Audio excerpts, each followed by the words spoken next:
This video is a part 3 to a series of videos about South Park that cover seasons 1 through 5 as well as 6 through 10. If you have not seen either of those videos, it is recommended that you watch them before this one. Although, this is not mandatory to do so, as I tried to keep each episode's review independent enough to facilitate watching this video in small sections and large binges at once. This is done by splitting this video up into individual sections based on individual episodes, first recapping the episode and following that up with a review that also contains a bit of context as to how and why this script was written. I've included a similar warning at the start of the other videos, but for the sake of caution will repeat myself here. South Park is a pretty crude show that has a lot of shock value and humor that can be considered offensive to many people. I try to sanitize my language when speaking about these moments, but I do not censor myself and still discuss what is discussed in the show. As a result, this video is intended to be about as family-friendly as the show itself, even if I do speak a bit more academically about the subject matter. Without further ado, let's head on down to South Park and leave our woes behind.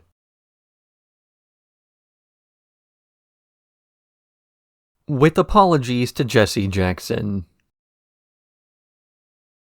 Randy Marsh is on Wheel of Fortune, and when trying to solve the puzzle Naggers, winds up saying something else instead. He tries to apologize to Jesse Jackson for his outburst, as well as starting charities and the like, but to the rest of the world he's simply known as the N-word guy, paraphrasing for YouTube. After getting harassed and even threatened by a band of rednecks, he's joined by the other N-word guys, celebrities who have lost their careers to racist behavior, who come up with a plan to end discrimination once and for all by making it illegal to call someone N-word guy. Meanwhile, Stan is feuding with Token, who refuses to accept any of Stan's attempts at covering for his father, while in light of Randy's slip-up, South Park Elementary has a school assembly on tolerance, led by Dr. Nelson, a little person, though when Cartman sees the man, he bursts out laughing. Dr. Nelson tries to get Cartman to see the error of his ways by refusing to let the laughter get to him, but after more and more taunting, he eventually snaps and challenges Cartman to a fight, getting in a single kick and acting like he proved his point. Kyle and Stan don't seem to understand what this point was, but the fact that he doesn't get it is what makes Stan realize that he never will, and he finally speaks with Token explaining this, ending the feud between the two. If there's a slur for a minority group, the reaction to that slur from majority groups tends to be along the lines of, chill out, it's just a word. This episode hypothesizes that if there were a word that referred to a majority group, it would get banned almost immediately by the same people who had just earlier told others not to be so easily offended. We see this in the school's reactions to Dr. Nelson's outburst. He has 2 PhDs and 6 published books, but to Cartman he's just a midget. And when he justifiably yells at Cartman, the others are the ones who tell him that he's in the wrong for returning rudeness with rudeness. We even see Cartman get offended when others call him fatso, only to immediately treat others the way he was just treated. His mentality is, how dare they treat me the way I treat them? Anyway, this episode has aged well as the speculation's no longer speculation. About a decade after this episode came out, they finally came up with the slur for insecure white guys, incel. It was reacted to about as well as you might expect a person who brags about not being easily offended would react to being offended, more or less the same way that older white people reacted once they got called boomer. South Park takes the position that while hate speech is bad, the worst thing is hypocrisy, whether that is hypocrisy from people who tell others not to use slurs only to use slurs themselves, or those who tell others that it's not a big deal unless it happens to them.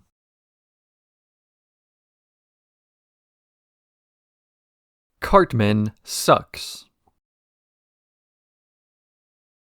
Cartman is showing off his latest in a long line of photos he has collected where he pulls gross pranks on Butters while he's asleep, where he has Butters' penis in his mouth.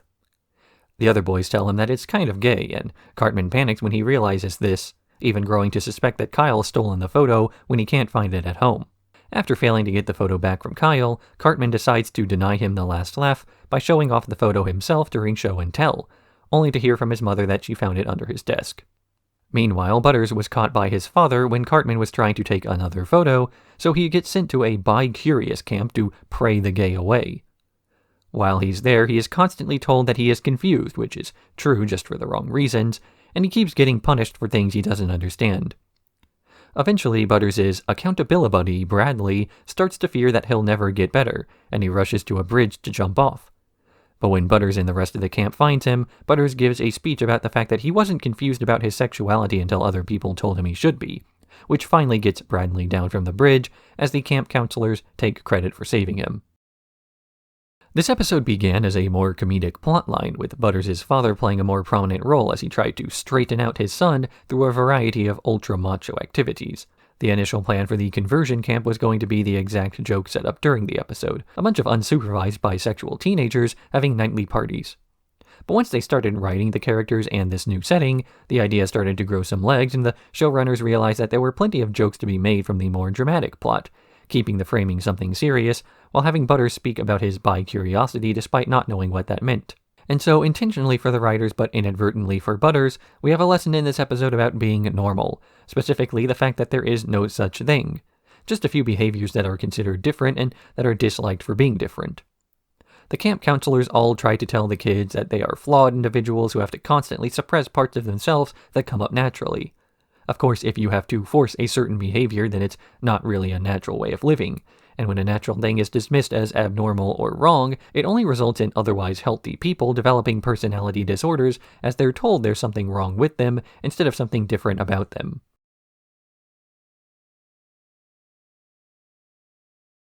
Lice Capades. South Park Elementary hears word of a lice infestation at another school, and they check all the kids for lice, eventually discovering some cases. Cartman's upset about the confidentiality the cases are treated with, demanding that the person with lice come forward and confess. Eventually, he recreates the blood test from The Thing to determine who had the infestation, rigging it so Kenny's sample explodes, and then rallying the rest of the kids to grab him and give him a sock bath. Meanwhile, on Clyde's head, we see the lice infestation playing out as a louse named Travis notices the nurse staring and tries to warn the others that their planet is taking notice of their presence. The louse vice president is dismissive of these claims until the lice shampoo wipes out most of their population, with the survivors only making it as they listen to Travis's warnings. Travis then takes his baby with him to the forbidden zone outside the hairline to find a way out, being followed, then betrayed by the lice vice president, who's then plucked and discarded by Clyde after an anti-environmentalist speech. Travis and his late wife's baby survive by grabbing a passing fly's leg and landing on the crotch of Angelina Jolie. Back at the school, the kids are about to bathe Kenny when Kyle stops the assault by confessing he was the one with lice. Then Stan says he had lice too, and soon Miss Garrison arrives at Clyde's warning and says that they all had lice because it spreads fast. When making this episode, the lice originally did not speak but made little squeaks, with the entire lice plotline being something told wordlessly. But a few days before airing the episode, the showrunners realized that the story didn't really work well because it was hard to follow. So they added dialogue later on by borrowing from the deluge of climate disaster movie protagonists, the sort of summer blockbuster stuff that was as prevalent as it was overacted. The characters giving these exaggerated speeches and putting way too much emotion into their lines wound up on the opposite end of the characterization spectrum as the silent lice, replacing something that didn't work with something that did. The lower stakes A-plot of the episode is about everyone accusing everyone else of having lice and then lying about it, citing the fact that if they were trying to cover up an infestation, they would respond the exact way they responded during the episode. On a rewatch, it's interesting to see that everyone's worst instincts about one another were right. Everyone knows how everyone else would behave in a crisis, including a little fourth wall break from Cartman about Kenny not really doing anything since he was revived a few seasons back.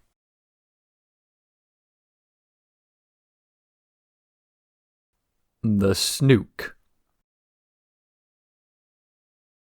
A new student comes to South Park Elementary, Bahir. Cartman's immediately suspicious as this new kid is Middle Eastern, so he asks Kyle, who's homesick, to investigate the kid on social media. Cartman then calls the police and tells them to evacuate the school, then calls the FBI and tells them to start looking nearby for terrorist threats. They bring a bomb-sniffing pig to a Hillary Clinton rally that finds a Snuke, a suitcase nuke that has been fitted to fit inside her. You get the idea. Kyle's investigation is overtaken by Homeland Security, then the FBI, then the ATF or whatever, and then back by Kyle again because he said so, and the investigation finds links to Russian mercenary groups. Cartman rushes over to interrogate Bahir's parents to find the location of the kid, assuming he is the one with the detonator, though he and Bahir are grabbed off the street by the Russian mercenaries after they learn their Snuke has been discovered. Once tied up, they're told that the Snuke is a distraction from the real plan, assisting the British in putting down the American Revolution 200 years late. But Kyle's investigation leads the FBI to the site of this plot, and they save the day, attacking the British and saving America thanks to Cartman's paranoia. Cartman plays the action hero in this episode as he starts hunting anyone that he has reason to suspect has terrorist sympathies, so basically anyone brown. This results in the wrong people getting snatched off the street, though by the end of the episode Cartman still believes he did the right thing, because he did stop a terror attack against the US. Sure, it was the wrong one, but that doesn't matter much. Of course, the reason this sort of strategy is so efficient, that is, calling everyone a terrorist and acting like you were right when someone doesn't like you, is because, as the Russian leader says, a ton of people hate the US. Pointing out that a country has enemies isn't a really big revelation. In fact, pointing out that the US has enemies everywhere isn't really a revelation either, because if you treat the world like they are all terrorists, eventually you'll be right. Whether you were right before you started accusing everyone or because you were accusing everyone is a different question, though. And the reason Cartman would think that way isn't just because the showrunners were trying to make a statement on the US invasion of Iraq. It wasn't even the fear-mongering on the news about the risk of invasion, but the complacency the rest of the media of the decade had about the war, refusing to question the legitimacy and merely latching onto the zeitgeist to sell TV shows based on what Americans were afraid the rest of the world might be like. It's not like the 24 team didn't appreciate the critique/pastiche, though. They were actually so flattered by this episode parodying their work that they sent a suitcase nuke prop to South Park Studios.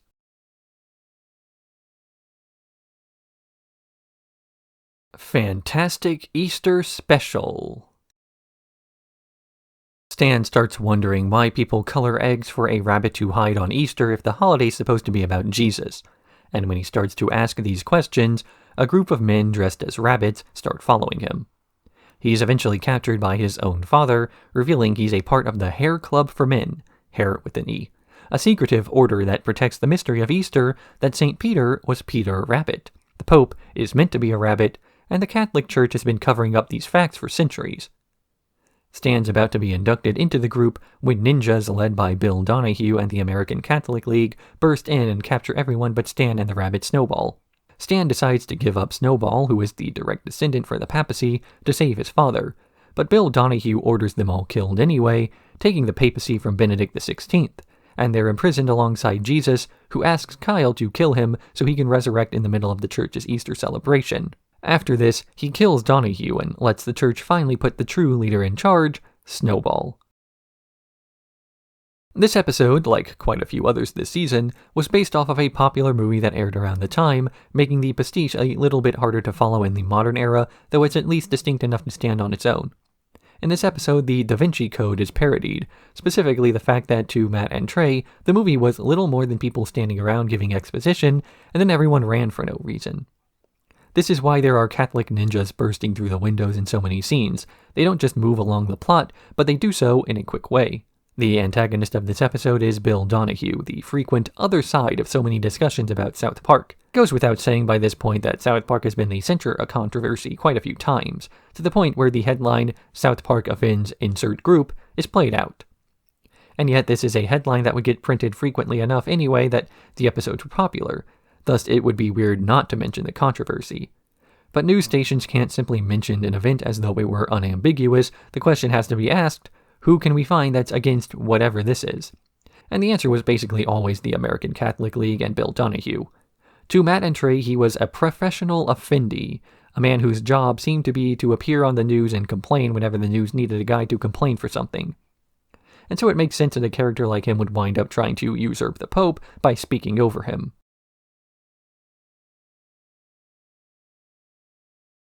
D-Yikes. Miss Garrison, angry about men, assigns the students an essay over the weekend that the boys don't want to do, so at Cartman's insistence, they find a group of Mexican guys to write their essays for them, though the workers they hired write their essays instead, leaving the boys without the assignments. But Miss Garrison gives them an extension on the assignment that she recently discovered a lesbian bar, Les Beaux, and declared herself lesbian, making her happier and more relaxed. But this bar is about to be bought out by Persians, who are going to change it to appease their style. After failing to convince the mayor to reject the purchase, Garrison leads the other lesbians in fighting off the Persians, though they can't maintain this defense forever. So Garrison hires the Mexicans from before to infiltrate the Persians and learn some blackmail, which they deliver as information that the leader of the Persians, Xerxes, is actually a woman. Garrison reveals she knows this and then bonds with Xerxes to the point that she comes out as a lesbian too. In the end, the bar is preserved by its new owners, and the Mexicans are hired to substitute teach because of all the time Garrison missed. This episode, like quite a few this season, was based off of a popular movie that aired around the time, making the pastiche a bit harder to follow, and you get the point. Here we see a pastiche of the movie 300, complete with an overuse of the slow-motion zoom effect that movie had so frequently. The rest of the movie is this weird attack on ancient Persia. Off the record real quick break from the retrospective. What was with that movie? It felt like propaganda for a culture that doesn't exist anymore. I'm struggling to figure out who it was really for. I mean, this episode makes the criticism that it was just a bunch of action scenes that didn't push the plot forward by much. I feel like this episode even did that a bit, like the fact that Garrison is slowly starting to become a man again becomes a secondary story to this war against Persians. Anyway, 300 is the reason this otherwise banked episode got made. Banked, of course, referring to an episode that's mostly written in advance so that the showrunners can break them out when they want a half week. When 300 came out, they had the second half of this episode, just a bunch of action scenes in slow motion with a narrator describing what's going on. So a movie they thought was just a bunch of mindless action can turn an otherwise routine episode into a full storyline, making this 4 episodes in a row that are direct parodies of a movie.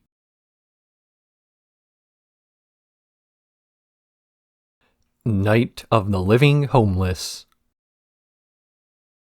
The boys have noticed an increase in the number of homeless people in South Park, something Cartman reacts to by attempting to jump over a homeless man on his skateboard. This doesn't work, and Kyle feels sorry enough for the guy to give him some spare change, only for more and more homeless to show up in South Park, to the point that the parents are trapped on a rooftop. Hoping to rescue them, the boys head out, only to learn that the streets are too clogged with people asking for change, now including Gerald as he gave away the last of his pocket change and needs bus fare. So they go to the head homeless researcher's laboratory where he directs them to the nearby town of Evergreen, as they recently solved their homeless problem.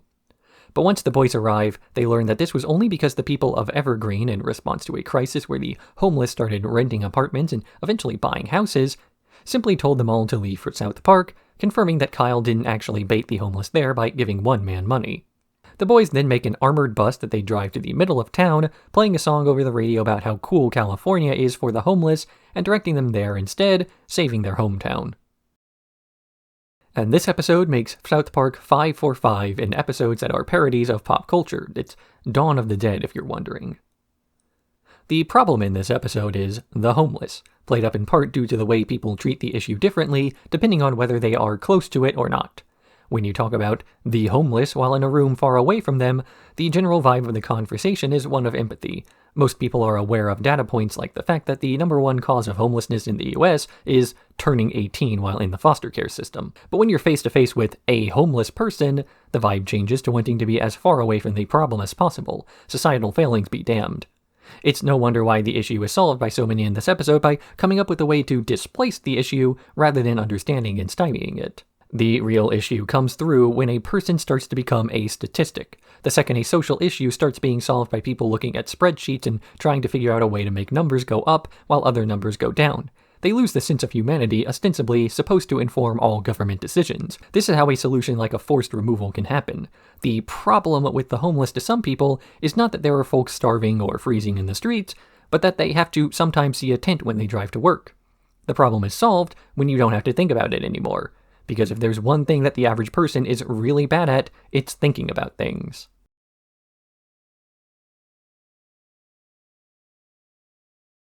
Le Petit Tourette. Cartman overhears a kid named Thomas shouting profanities in public and learns the kid has Tourette's, unable to control what he says out loud.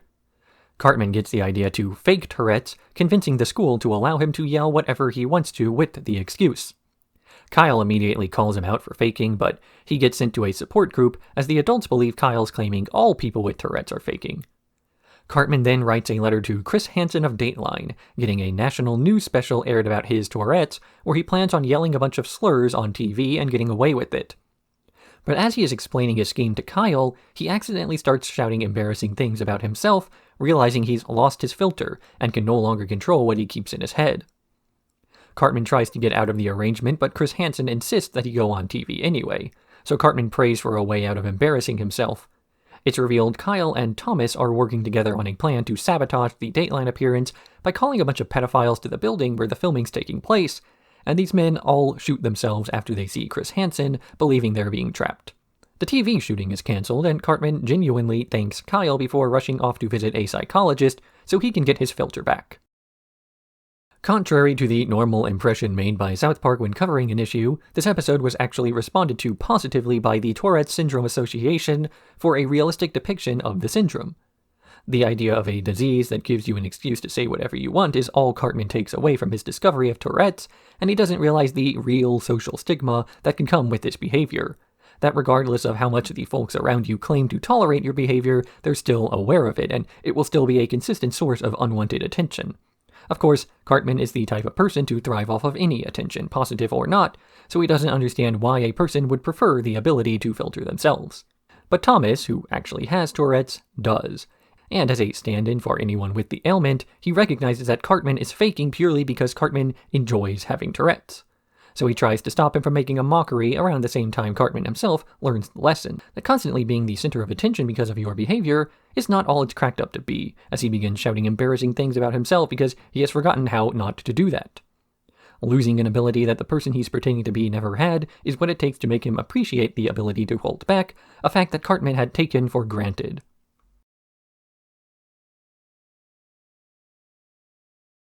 More crap.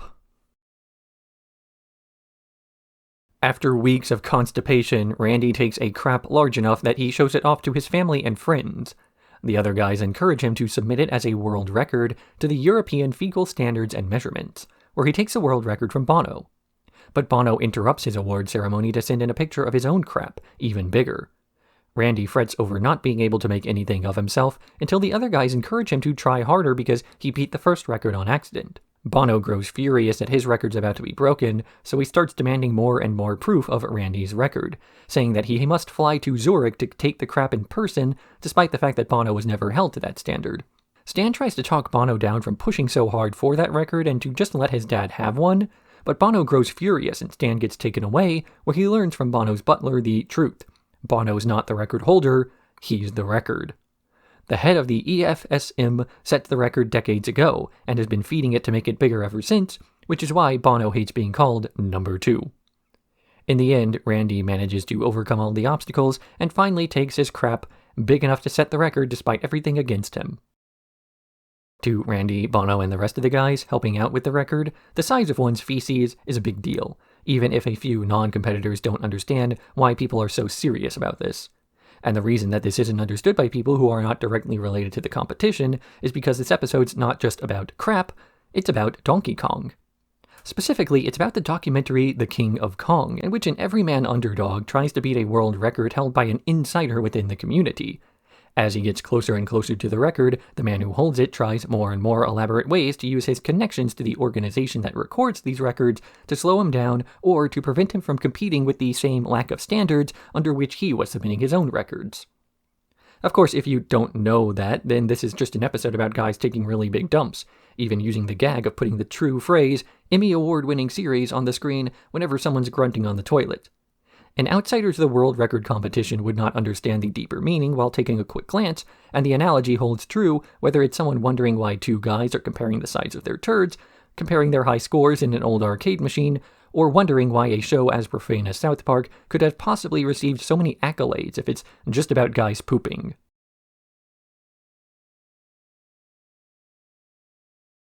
Imaginationland.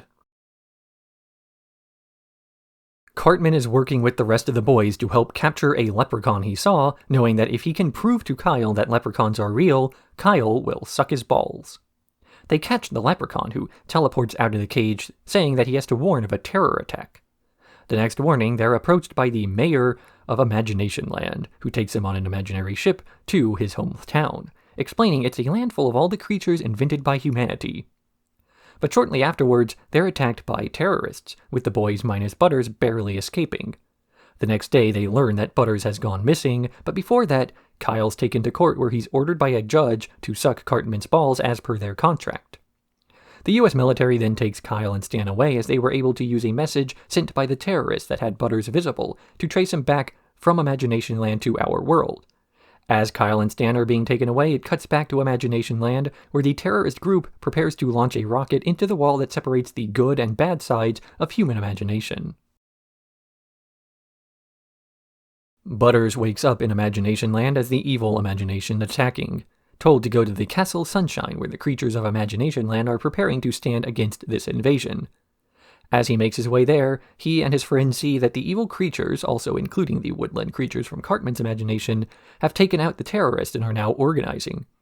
Eventually, Butters and the others arrive at the castle where the defense is being mounted, and they say that Butters, being from the real world, is the key to fighting back. Meanwhile, the US military is planning on entering Imaginationland through a secret government portal when Cartman bursts in, demanding that Kyle uphold his end of their bargain.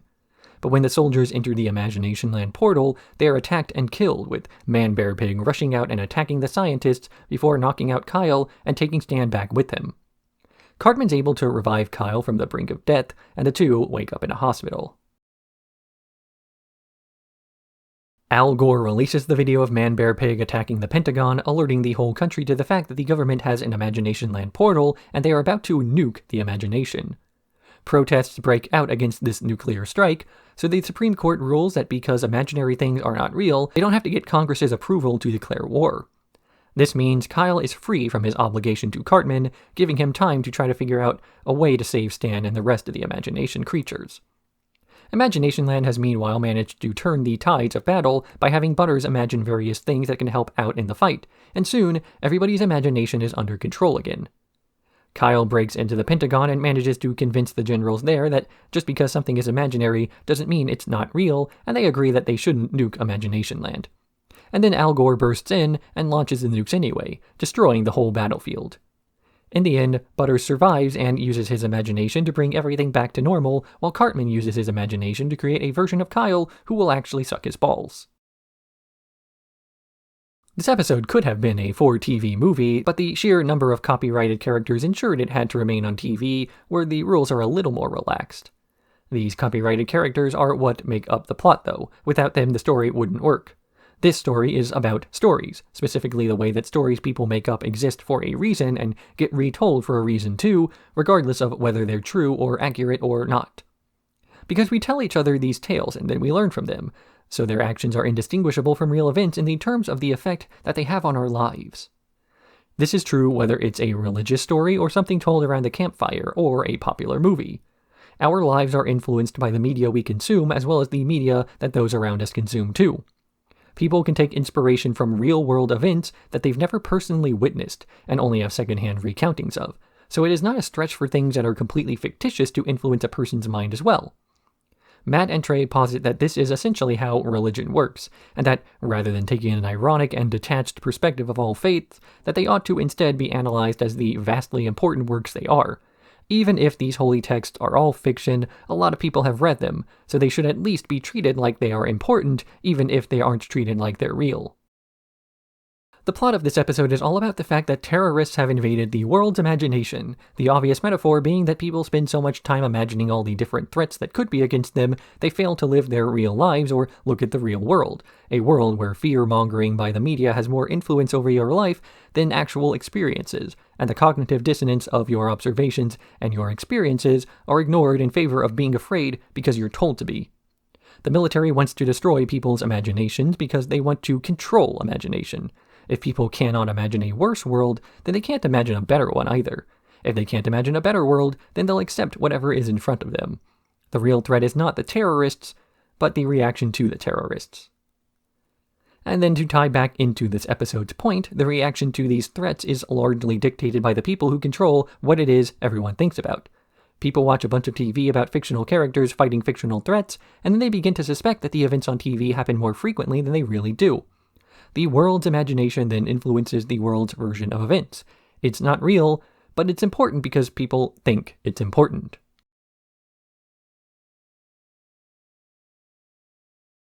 Guitar Queero. Stan and Kyle are playing Guitar Hero, ignoring Randy's actual guitar playing as they achieve 100,000 points together. This gets the attention of an agent named Charles Kincaid, who offers the two a contract to play professionally, inviting them out to meet other niche Colorado celebrities at a party. But because Stan is a better player, Kincaid offers to have him play alongside a different guitarist, Thad, instead of his friend. Kyle winds up disappointed that he's been replaced, playing Guitar Hero at a bowling alley by himself instead, while Stan starts trying to take the edge off by playing Heroin Hero. His addiction to playing Heroin Hero winds up costing him his backup guitarist, and after bombing a solo performance, he loses his career playing Guitar Hero, as he can't even manage to stay upright. Stan finally hears one of his old songs, something he played with Kyle, on the radio while playing a driving game. So he goes to the bowling alley where he tells his old friend that he lost sight of what Guitar Hero really meant. The two return to the living room to try to get 1 million points together, and when they succeed, the game calls them gay, so they quit. As much as the rock star lifestyle has been lauded as something to aspire to, the real life many of these celebrities live is far from ideal. There's a constant specter of drug abuse, pressure to perform, and betrayals from any corner to look out for. These are people who try to achieve great things, to fly close to the sun, and frequently wind up back at the bottom. At least, that's what sensationalist TV channels love to report on. Most very rich and very famous people wind up very rich and very famous for the rest of their lives. We just see them fail so often because the failures are more interesting, and thus get more attention.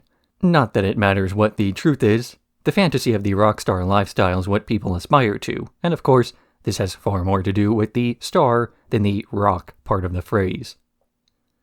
The gag in this episode is based on the fact that most of the fantasy of being a guitar hero has less to do with being good at music and more to do with being recognized for being good at music. The desire to be really good at something without working towards it. So in the end, it's implied that the whole rise and fall from stardom for Stan and Kyle was part of the game from the start. So just like Randy is told off for actually knowing how to play guitar, an event that really happened to the series' sound producer, the boys are told off for pretending to be stars instead of doing something useful with their time.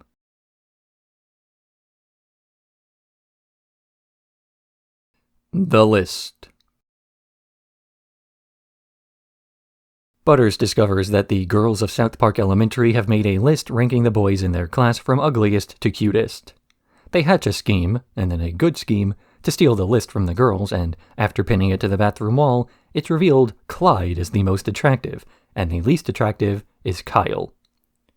Kyle frets over being the ugliest kid in his class, hanging out with all the other ugly kids as he fails to find any comfort with his new friend group.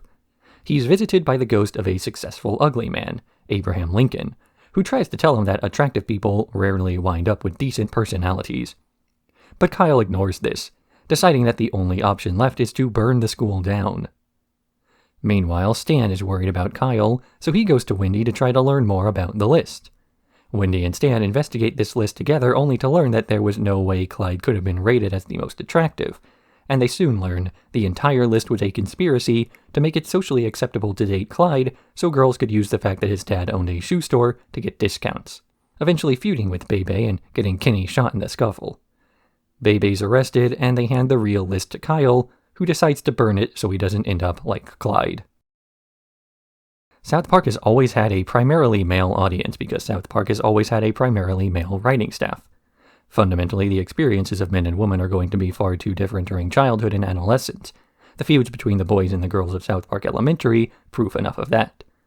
The girls have a massive organized meeting where they discuss how issues sparkle between them, while the boys have an open forum inside the men's room, arguing over who really looks the best. Except when you look at the motives behind these feuds and ignore the aesthetics, the two groups aren't really that different. As soon as Butters reports this list to the other guys, they immediately have to figure out how they're ranked, suddenly becoming as shallow as the girls they were looking down upon. But why would all the kids be so interested in how they're perceived by others? The reason is that the way you're perceived by others is influenced by the way you're perceived by others. That's not in a typo that I read out loud like I sometimes do. It's really that tautological. Kyle is completely accepted by the rest of the school until he's told he's ugly. Then he becomes an outcast because he's an outcast. The girls even take advantage of this fact. They don't want to date Clyde because he isn't popular, but once he's believed to be popular, he is popular enough to be seen within public. It's a system that doesn't make sense, and of course, the people who benefit the most from it would be the least interested in others figuring that out.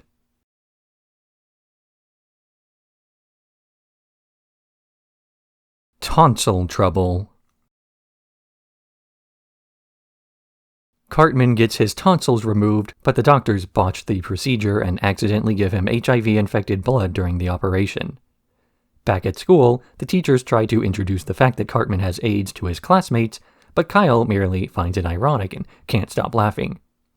So Cartman decides to get his revenge against Kyle for laughing at him by sneaking into his room at night and infecting him with AIDS by dropping some of his blood into Kyle's mouth. Furious about this, Kyle announces that he's going to break everything Cartman owns, and not wanting his Xbox destroyed, Cartman pleads that he can cure AIDS by having them ask Magic Johnson, a basketball star who's been living with HIV for years. They head to LA, convincing the airlines that they have cancer because no one really cares about AIDS anymore, and arrive at the star's house where they search for something that might make him resistant. They discover that he sleeps with all his cash money every night, and hypothesize that being exposed to large amounts of wealth can prevent AIDS. After creating an injection of shredded cash, Cartman and Kyle are both cured of their HIV, but Kyle still says he's going to break Cartman's Xbox. A few seasons back, we all learned the fact that AIDS is finally funny. In this season, we learn that AIDS is only funny when it happens to other people, or at least Cartman does. He infects Kyle because he wants the guy to have a little bit of empathy, with the obvious irony in the situation coming from the fact that Cartman, of all people, is the last to expect similar behavior should the situation be flipped. So the real lesson is, AIDS is funny as long as it happens to someone who deserves it, which you would think would be no one, but Cartman exists. After years of being a jerk to everyone he knows, Cartman now expects some sympathy from them, only to receive none. The general reaction to Cartman's diagnosis is total indifference, not just because of who it is that has the disorder, but what the disorder is. As stated here, AIDS is no longer cool. The big money is now in cancer. Speaking from the 2020s, even HIV is not the death sentence it used to be, as long as you have the wealth to afford treatment. Technically, it's been that way for a long time. The only difference is how much money treatment is. For the destitute, AIDS is still an epidemic. But in the first world, we can find treatment, so everyone just below the poverty line is basically forgotten about, like with most easily treatable illnesses.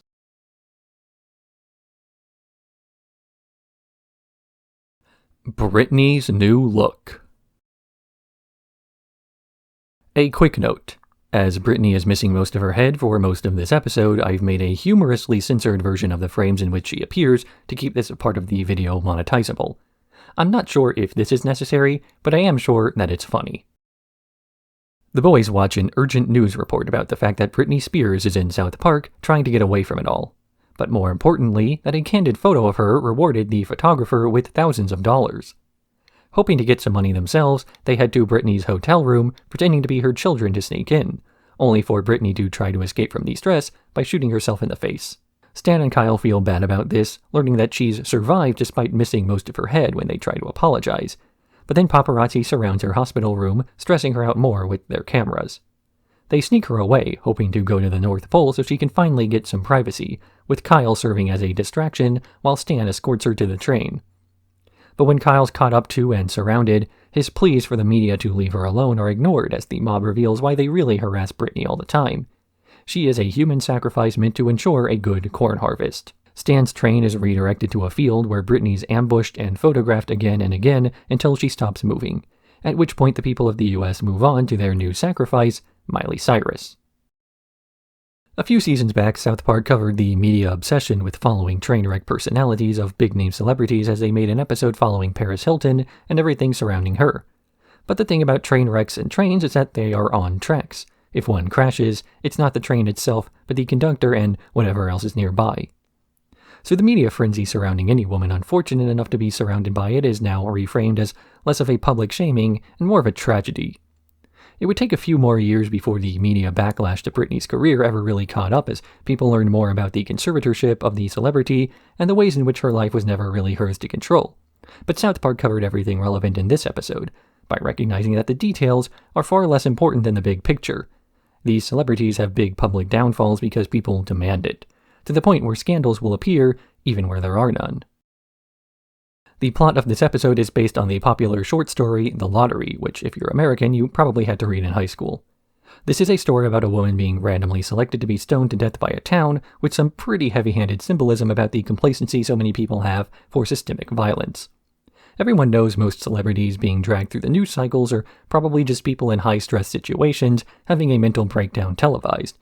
But it's much easier to pretend that they have it coming somehow, rather than accepting that anyone paying attention or trying to profit off of it is complacent in their downfall.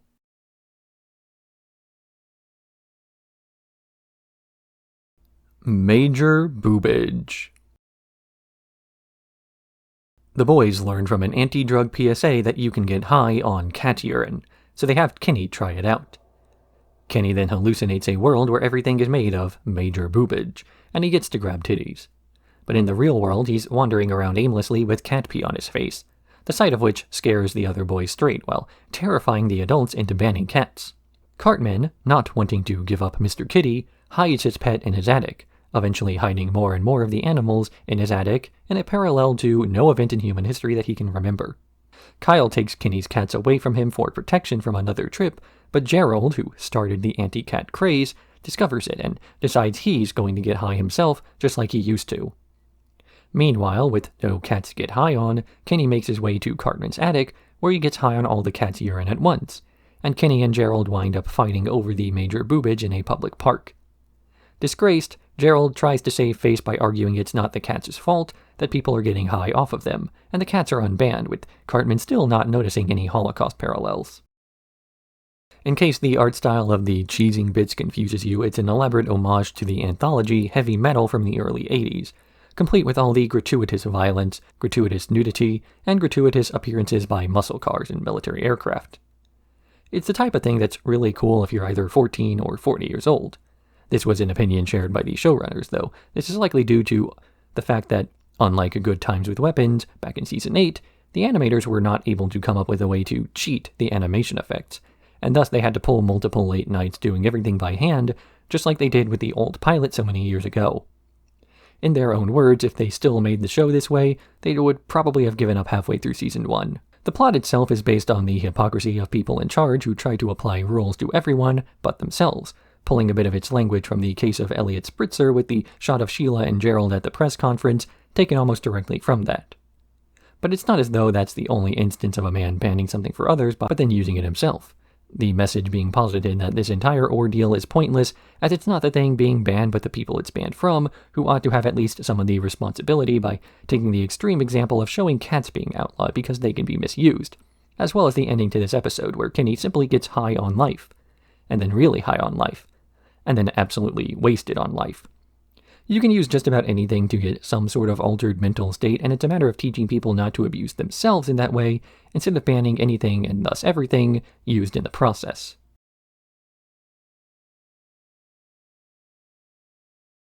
Canada on strike. When Canada Appreciation Day doesn't get the respect the country thinks it deserves, the whole country, led by Stephen Aboutman, head of the WGA, World Canadian Bureau, declares that it's time to go on strike. Kyle starts to worry about his brother Ike, who's picketing out in the cold, as well as the fact that they might have to watch American comedy shows. So he calls Canada to negotiate an end to the strike, where Stephen Aboutman demands some of that internet money. So the boys get Butters to reenact a viral video that gets millions of views, entitling them to theoretical internet money. After the waiting room for this theoretical money turns into a viral star bloodbath, they get their check and bring it up to Canada, only for the Canadians to realize it's not real money. When Stephen Aboutman starts fretting over the fact that he'll look like an idiot if he calls off the strike, Kyle calls the UN and asks them to give something small to the Canadians and pretend they're giving them something big so they can save face. The country receives coupons to Bennigan's, as well as some bubblegum, celebrating this win before Terrence and Philip burst in and point out they lost more money in the strike than they made, so Stephen Aboutman is set adrift on an ice floe. This episode is pretty blatantly about the 2007-2008 writers' strike, with the Canadians serving as a stand-in for the Writers Guild of America, while Terrence and Philip are the author stand-ins for Matt and Trey.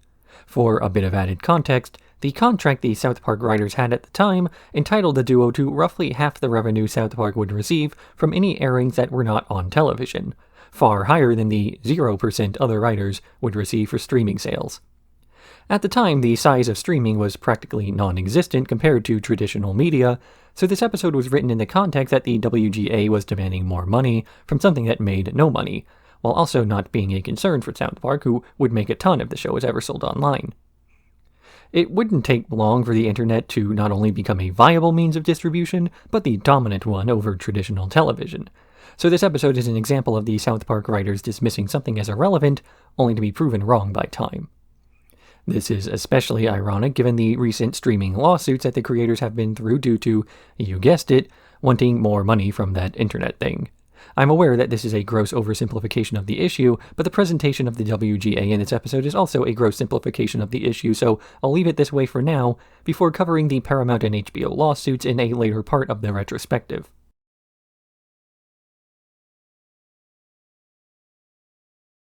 Eek. A penis. Miss Garrison is having a crisis as she realizes that he was a man all along and that he wants to go back to being Mr. Garrison. This crisis results in a temporary suspension from teaching, and Cartman is the only student to volunteer to lead the class in his absence. Shortly afterward, Cartman is commended for the improvement to the class's grades and given a paying job teaching at an inner-city school. But as the only reason the class's grades were high was because Kinney had the idea to simply take the answers from Garrison's desk, Cartman decides that he's going to teach these inner-city kids the same lesson. They just need to cheat to get ahead, because that's the white guy way to do it. He manages to reach each student by convincing them that cheating is fine, since all the successful people in life do it, and he even manages to get them to cheat on the advanced placement test to great success. Meanwhile, Mr. Garrison learns about a genetic lab that can grow body parts on mice and pays them to make a clone of his penis. But this mouse escapes and runs around the city, scaring women around South Park before escaping into the sewers. But at the end of the episode, the penis mouse comes back, and Mr. Garrison has his surgery after all, returning to teaching as a man. The showrunners had known for a few seasons that they intended to bring Mr. Garrison back to manhood. But to do this, they first wanted to have the character go through several different stages of sexuality and confusion. The joke, of course, is that Garrison is a very crude and cruel person who's equally unaware of his own tendencies. This is something I've said before, but we frequently see that in South Park, the people who are the most bigoted tend to be covering for something themselves. Mr. Garrison's bigoted towards just about everybody, so it follows that he ought to secretly be all of these groups at some point. This bigotry shows up in his grand speech at the end, where he tries to define what really makes somebody a woman, having kids, only to be told that some women have had hysterectomies and the like, and he doubles down when proven wrong, showing how even a bit of empathy and seeing things from the other side won't convince the truly angry. The other plot to this episode is about Cartman teaching kids that cheating always wins, a plot inspired by the ongoing scandal involving the New England Patriots coach getting caught filming the other teams to learn their signals, and then managing to weasel his way out of consequences due to the fact that, had he actually been penalized or had any wins overturned, it would have hurt the whole league.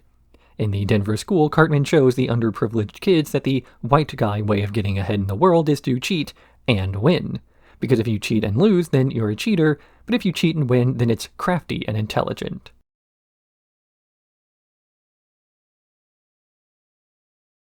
Overlogging. The Marsh family discovers one morning that their internet is out, and after checking around town, they learn the whole country is without internet.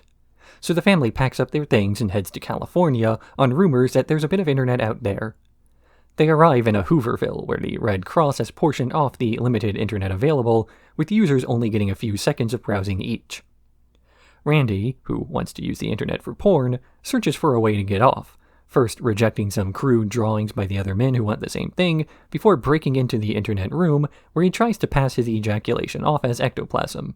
Meanwhile, news coverage of the outage has shifted to the US government's attempts to communicate with the giant router that controls all the country's internet, with Kyle eventually getting the idea to simply unplug it and plug it back in, returning internet to the world. In the end, Randy gives an impassioned speech about the dangers of overlogging on, telling the country to look at internet porn twice a day maximum. This episode replaces the family from The Grapes of Wrath with Americans seeking better internet, keeping the same framing so as to make Wi-Fi come across as a thing as important as food and water. Considering the addict-like behaviors of the characters, this is not much of a stretch for the audience to observe, but when it comes to personal experience, the episode becomes more and more relatable as the years go on. By this point, it's easy to imagine a legitimate crisis could be caused by a mass internet outage. And it's a prediction of such a thing occurring that motivates the creation of this episode. The whole town of South Park cannot operate in their day-to-day lives without the internet, itself an observation made by the writers after one noticed himself trying to click on a newspaper to see more about a person mentioned in an article. As the internet becomes more and more useful, it will start to replace more and more of our daily functions, until society fundamentally changes because people have forgotten how they lived without the web, is what this episode is about. In the present, whenever you are watching this video, this is just the reality. It's not as though this was apocalyptic or anything. A similar occurrence happened with the advent of radio, as news across the country could be spread about the country. And this even happened when television started to become more prevalent, as entertainment and culture became more homogenized. So the people panicking because the internet went out are shown to be a bit silly without shown as unreasonable, because often the future is kinda silly.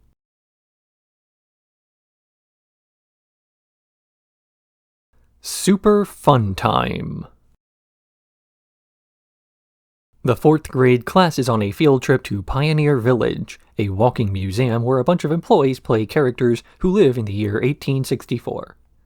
Cartman notices the Pioneer Village is near to a Super Fun Time arcade, and he sneaks out to have some fun there.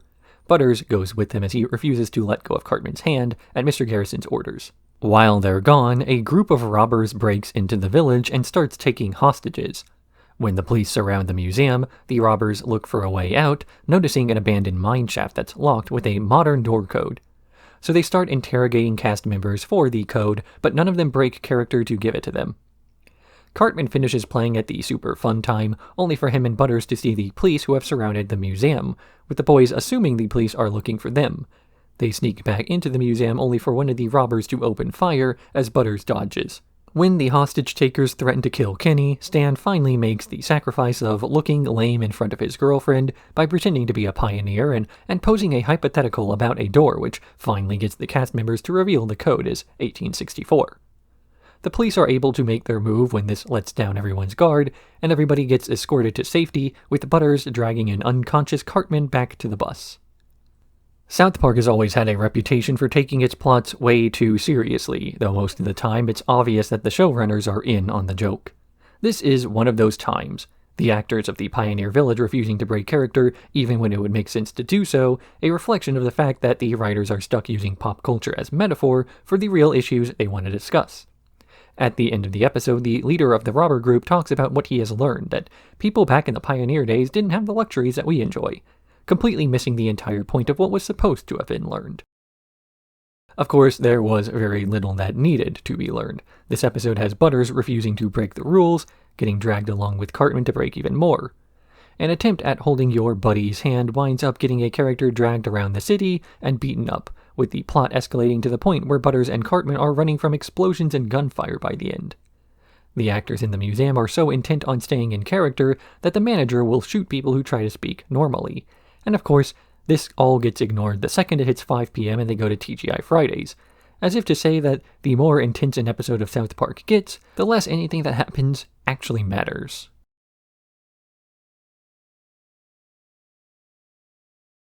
The China Probrem. Eric is having nightmares about the 2008 Olympic ceremony, fearing that the Chinese are going to take over the US. He tries to convince the others of this threat, but Kyle and Stan are too concerned with the release of the new Indiana Jones, likening the film to sexual assault against the IP.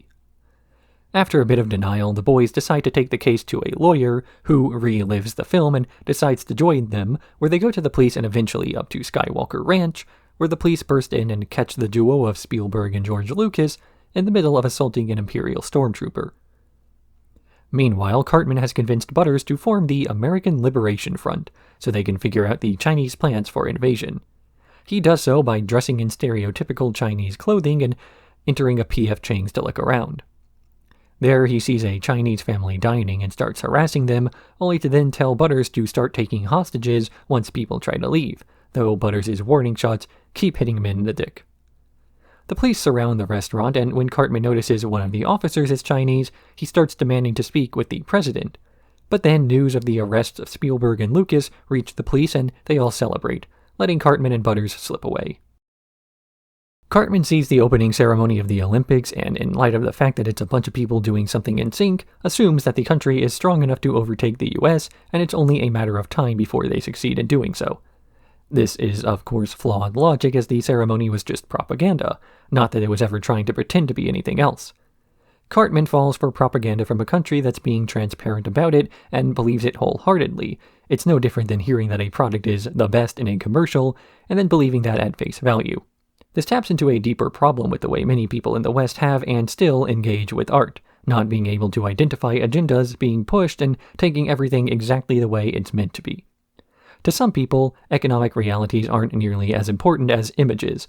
As long as something looks impressive, then truth does not matter. The main plot of this episode, the part that people talk about to this day, is the reaction the characters have to the new Indiana Jones being portrayed as though it were the assault of the franchise.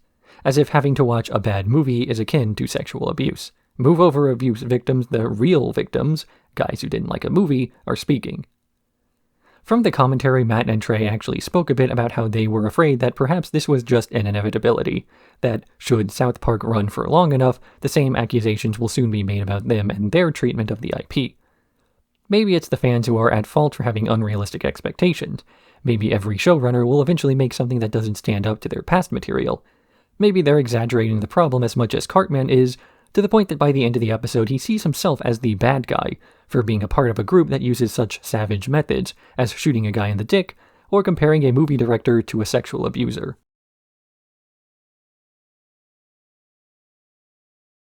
Breast cancer show ever. Wendy is doing a report on breast cancer awareness, though Cartman keeps interrupting her lecture with crude jokes that no one seems intent on doing anything about. So Wendy challenges him to a fight after school that Cartman accepts to look tough. During lunch, his friends point out that if he fights her and wins, he'll look like a jerk for beating up a woman, but if he loses, he'll look bad too.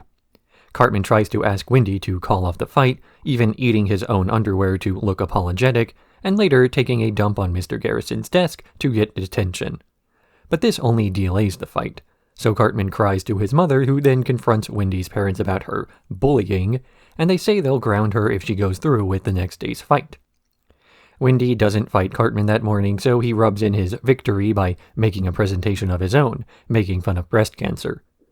Wendy is then called into the principal's office, where Principal Victoria talks about the fact that she is a breast cancer survivor, and when fighting breast cancer, you can never give up against the fat little lump.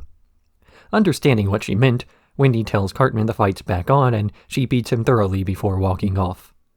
Cartman starts crying that the other kids aren't going to think he's cool anymore, but when they tell him that their opinion of him cannot possibly get any lower, he contorts this in his mind as meaning that they actually do care about him. For Cartman, or anyone, fighting a girl is a lose-lose situation. If he wins the fight, he's a jerk who beats up women. If he loses the fight, he's a weakling who gets beaten up by women. The only winning move is not to pick the fight in the first place, but Cartman craves that response so much that when it escalated to the point where a fight was inevitable, he was in too deep to do anything else but look bad. So Cartman being in such a bad spot is viewed as entirely his fault, but the other character in a bad spot is in that bad spot through no fault of her own, Wendy. Wendy's also in a lose-lose situation, as if she ignores Cartman's taunts, it's an endorsement of the behavior as no one else will tell him off, but if she tries to respond, then she is giving him the attention that he wants. This is not a case of simply ignoring a problem until it goes away. Sometimes when an issue is especially bad, you have to fight it even if you lose other things too. Cartman gets compared to cancer, and this comparison's not just one made by Principal Victoria, but Cartman himself, as he continuously escalates his taunts. If it were something steady or just the occasional joke, it would be easy to get used to what Cartman does, even to gaslight yourself into thinking that it's funny. But as he gets worse and worse, without an end in sight, there has to be a point where the future harm he will cause will outweigh the harm of stopping him. Just as cancer keeps growing and growing, Cartman's ego also keeps getting bigger, so it takes an extreme action to cut him down to size. Though due to the episodic nature of the show, Cartman does wind up back where he started, having learned nothing because his peers cannot possibly think any less of him.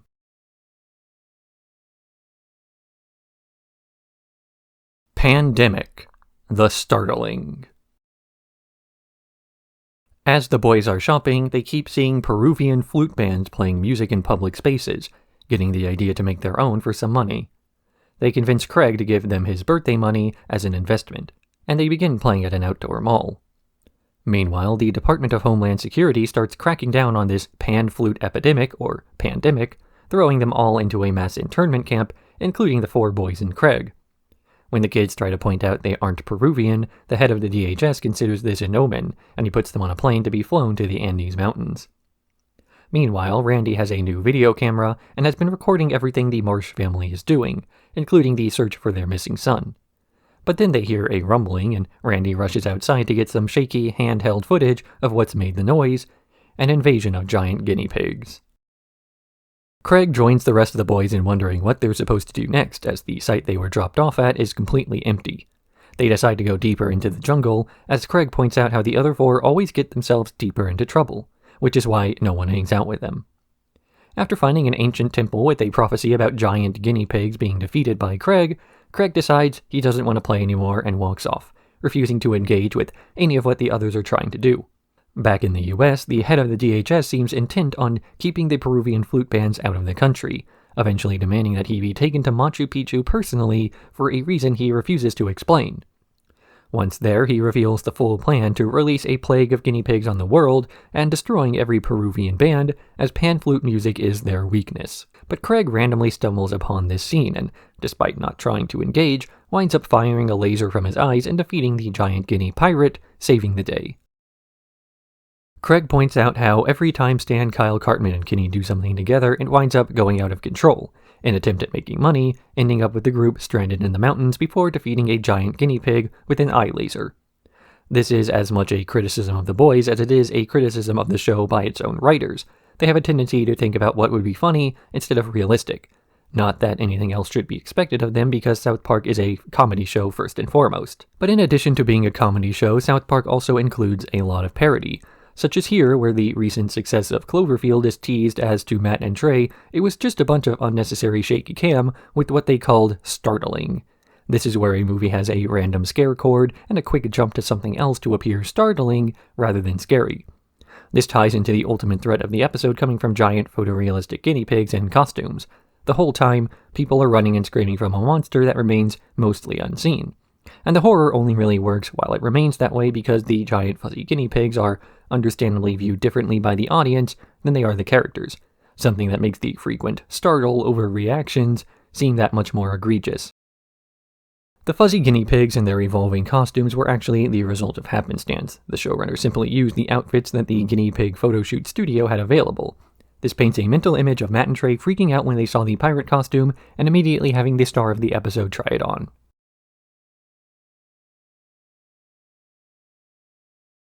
About Last Night. The episode opens on the citizens of South Park either celebrating Obama's election win or terrified over McCain's election loss. Especially distraught is Ike, who was a McCain supporter, crying because he can't find his parents in the celebration and eventually threatening to jump from his ground floor window. Kyle and Stan take Ike to the hospital, passing by the other celebrators/panicked masses. Meanwhile in DC, Obama asks to see the Oval Office early, where he meets up with McCain, and the two celebrate a job well done. They head back to the headquarters of a group of professional jewel thieves, discussing that they finally managed to access the presidential escape tunnels beneath the White House, and importantly, beneath the Smithsonian Museum, where they plan to steal the Hope Diamond. They call in all the other big players in the election to help with the heist, with Michelle Obama disabling the security as Sarah Palin coordinates the efforts of McCain making construction noises to cover for the blasts. In the end, the crew manages to steal the Hope Diamond using the celebrations as a distraction, while Ike, from the hospital over in South Park, hacks into the coroner's computer to fake the deaths of the whole crew, other than Obama, who missed the flight as he wants to retire from the stealing game to settle down and actually run the country. As the last few episodes were airing, the 2008 presidential election was being held in the United States, a fact that the show had more or less refused to mention. Sure, there had been the occasional joke about Hillary Clinton earlier this season, but these jokes were about her physical appearance far more than anything political. South Park has always tried to touch upon the news of the last few months in its parody, to the point that this is what the creators had become known for. So for an election that was dominating the airwaves to be ignored by a show that had never strayed away from political takes felt like something was missing, and many fans began to wonder why they were avoiding the subject. The truth of the matter is that Matt and Trey were aware of the election, they just didn't have a strong opinion of it. Not to say they had no opinion, it's just that when compared to the rest of the country, their beliefs seemed weak as they weren't sycophantic about one candidate either being the greatest thing to happen to the country, or horrified the other one would bring about some sort of apocalypse. So they were making episodes about giant guinea pigs and mice with penises on their backs, instead of doing what everyone else had done.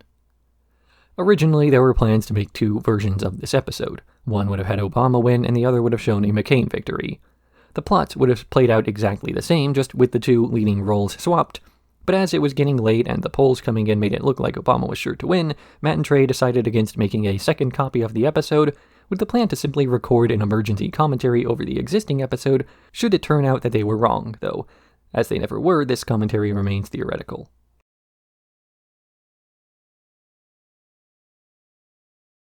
Elementary School Musical. The boys are the only ones in school who haven't seen High School Musical or its sequels, and when the rest of the kids in South Park Elementary start breaking into musical numbers, they decide they ought to check it out for themselves. They're unimpressed and vow to never become musical fans. But Stan starts to grow worried when he sees that Wendy is hanging out with Bryden Queermo, a new kid who's great at singing. He tries to convince Bryden to give up on singing, and Bryden confesses that he hates the hobby. He wants to play basketball, but his father won't let him under the threat of being slapped. Despite joining the basketball team in secret, Bryden's father discovers that he's a jock and threatens him and the rest of the school. It's not until the results for the school auditions come out where Bryden is playing the lead that he decides to stand up to his father, punching him and going out for basketball anyway. It's not until Mr. Guillermo sees a basketball game and hears the crowd chanting that he finally accepts the hobby, having Bryden quit singing for good. The next day, the boys show up at school singing a song they worked on together about following your dreams, only to realize no one cares about musicals anymore.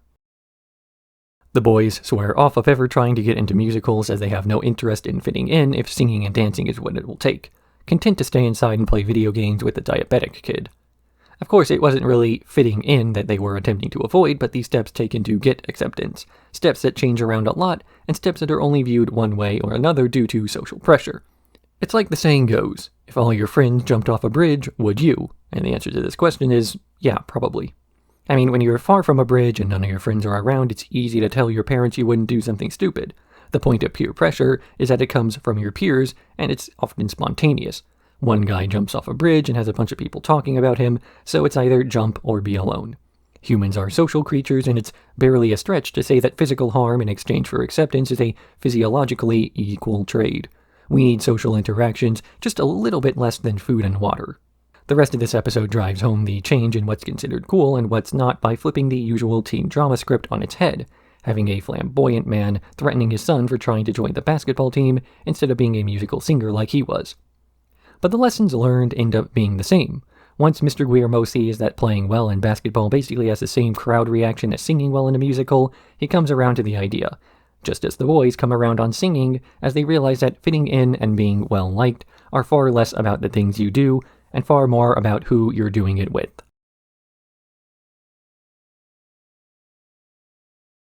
The Ungroundable.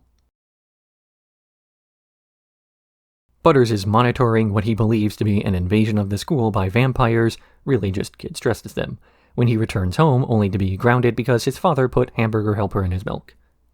Upset about this, Butters decides to give himself to the vampire kids as he believes that vampires cannot be grounded. Meanwhile, the goth kids are upset that they keep getting confused for vamps, who they think are posers. They try to distance themselves from the vamps only to get made fun of anyway. Then they try to sabotage the head vamp, only for that to have no effect. Butters, believing himself to actually be a vampire, tries to feed on Cartman's blood but is unable to do so, eventually feeling hungry for human food again and working with the goths to destroy the real cause of the vamp craze, a hot topic that's set up in the mall.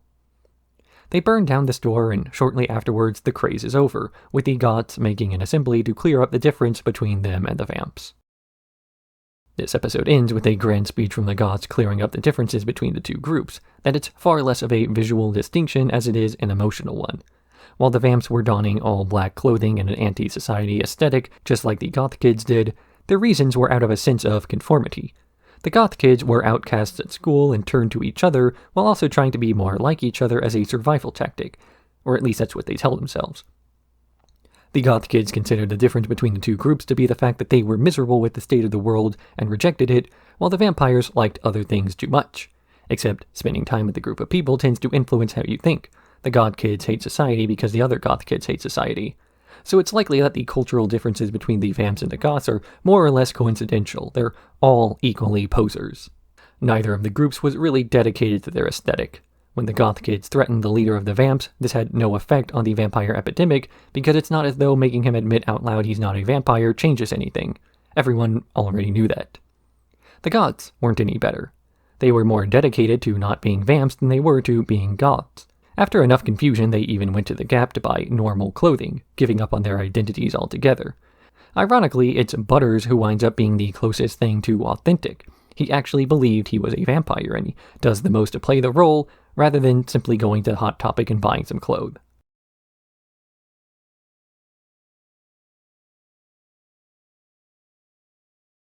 The Ring. Kenny has a new girlfriend, T.M.I, who's rumored to be promiscuous, much to Kenny's excitement. She claims she only acts that way after watching the Jonas Brothers, so Kenny buys her concert tickets, hoping to get laid despite the warnings of his friends about the dangers of STDs. While at this concert, T.M.I, and everyone else there, goes crazy, only to be called backstage by the band where the Jonas Brothers introduce purity rings to the girls. T.M.I then convinces Kenny to wear a purity ring like her while vowing never to engage with any sort of lewd behavior. After a few weeks of being boring, the boys start to worry about Kenny as he's not acting like his usual self because of his ring. So they go to a Jonas Brothers event to heckle the band, getting taken out by darts blown by Mickey Mouse, the boss of the Disney Corporation who bears a striking resemblance but for legal reasons is distinct from Mickey Mouse. Backstage, he reveals the real reason behind the band pushing purity rings. It allows the company to maintain a family-friendly image while selling sex to minors. But he explained all of this into a hot mic, thanks to the boys, and the whole crowd turns against him, with Mickey growing giant and once again terrorizing the world. In the end, T.M.I and Kenny remove their purity rings, and Kenny finally gets killed by an STD. Sex sells. This much is obvious. But the issue with trying to do this is that a lot of people are uncomfortable with this fact, sometimes unreasonably so, to the point of attempting to censor just about anything that could be found titillating. Sometimes understandably so, as they take exceptions to things like spraying white foam all over a bunch of little girls. That part's real, South Park did not invent that gag. Marketing is actually pretty simple when you understand this, though. Figure out a way to sell some basic desire to people without making it look like you're talking down to them. This is everything from telling beer drinkers it will make them more successful with women without outright saying they're ugly, to selling sex to young girls, or rather the parents of young girls, while making it look like a harmless trend. It's not like this is something exclusive to Disney or the Jonas Brothers or anything. It's just a fact of the world we live in. A lot of things in advertising are sexualized, and the few that aren't are still influenced by the things that are. This is to the point where advertisers will default to semi-sexualized images without even being consciously aware of that fact, as they're just sticking to fundamentals. Even outside of advertisement, there are still weirdly sexual responses to everyday activities considered normal, like people who argue men cannot teach preschool as they can't be trusted to change diapers, like someone who would find that titillating is just projecting their ideas onto other people. Of course, like the above examples, this is more than likely a case of something being ingrained in society, rather than being done on an individual level by weirdly repressed perverts.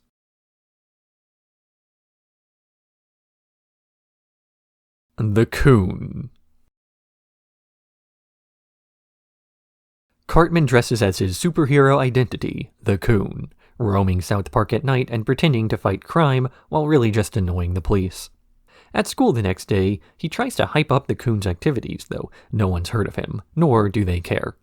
Who they do care about, though, is Mysterion, a new masked hero who's actually been working with the police as a beacon of hope. Cartman grows desperate to unmask and defeat Mysterion, so he works alongside his sworn enemy, Professor Chaos, creating a plan to threaten to blow up a hospital unless Mysterion unmasks himself publicly. But as they're setting this scheme up, Mysterion arrives and starts fighting Chaos as an audience cheers him on. The Coon comes back from setting up more explosives and joins in the fight, on the side of Mysterion as it looked like he was winning, and soon Professor Chaos is thwarted. But Mysterion decides that he ought to unmask himself anyway, as more terrorist threats could be made in the future, and reveals himself as just one of the kids from Mr. Garrison's class. This episode began as a parody of The Watchmen, with the showrunners trying to pick out costumes and character ideas for each of the kids as they made a dark and edgy version of a classic superhero story. This was not done as a dig at the comic book or even the genre. Matt and Trey mentioned in the commentary that they actually really liked the more mature angle. They just thought to poke fun at it before it inevitably became a silly parody of itself, with superheroes turning back into the edgelords they were from the Bronze Age. But as they were working through potential ideas, they kept coming back to Cartman, specifically the fact that they knew there was no way he would have the self-control to keep his identity a secret. This dynamic wound up much easier to explore than a parody of a genre in a hypothetical decay, so they started leaning into the fact that Cartman would never understand someone who had a real reason to keep their identity to themselves. Cartman must always be the center of attention, and if no one will pay attention to him, then maybe they'll pay attention to the Coon. But then Mysterion steals the show because he actually cares about his work instead of doing it as an attention grab. Cartman spends more time sabotaging his career instead of working on his own, although he's still doing the same amount of hero work as before. It's worth mentioning that at this point the showrunners didn't actually know the identity of Mysterion outside of the fact that it was not Kyle. They were just making a joke about all the kids' faces looking the same and what they thought would be a one-off plot not to return.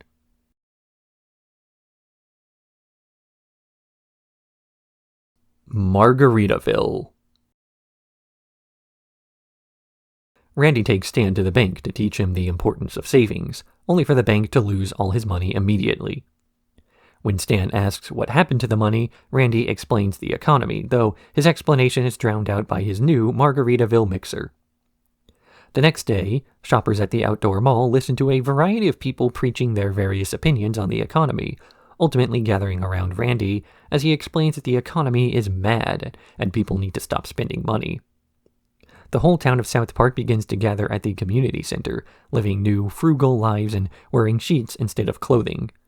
But when Kyle hears Cartman accusing the Jews of ruining the economy, he starts to preach himself, saying that the value of the economy is based on how much value people have in the economy. Otherwise, the money's just paper. Randy and his followers start accusing Kyle of being treasonous to the economy, and Cartman offers to betray him. But Kyle then realizes what he has to do. He uses a credit card to buy everyone's debt, and then collapses, of exhaustion. With all the world's debt being accrued by one person, the rest of South Park starts to spend money again, so the news announces that everyone should praise the man who made the ultimate sacrifice, Barack Obama. In the B-plot of this episode, Stan tries to return his dad's mixer, only to be told that the store didn't actually sell it to him, but that they simply handled the debt, as it was paid for in installments. So he takes it to the bank, only for them to admit that they aren't being paid the debt as they bundled that together and then sold it to another business. So Stan takes the mixer to the stock market, only for a broker to tell him that the business went under and then got bailed out by the U.S. Treasury Department. After taking it there, he learns that the Treasury Department has arbitrarily valued the mixer at trillions of dollars, and they did so by chopping the head off of a chicken and seeing where it ran. This is basically how the 2009 economic crisis happened, just with houses and cars and other large purchases instead of blenders, and presumably no chicken involved. The consistent thing here is that the whole system massively overvalued the ability of people to pay off debts they were taking on. Whenever a loan is given out, there is a bit of risk assumed. High-risk clients who are unlikely to pay the loan back will have a larger interest rate to make giving out the loan worthwhile. It's just risk versus reward. This crisis was caused by too many loans being given out with little risk assessment.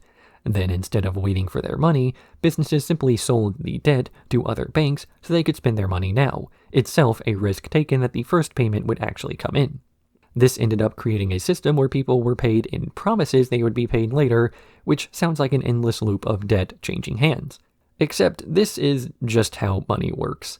Paper money started as an IOU for gold, a promise that the currency was backed up by something. This debt changed hands under the promise that it too could be paid off, meaning that when Kyle mentions the economy is only as strong as people think it is, he is completely right. An IOU is only worth as much as the person writing the IOU can be trusted.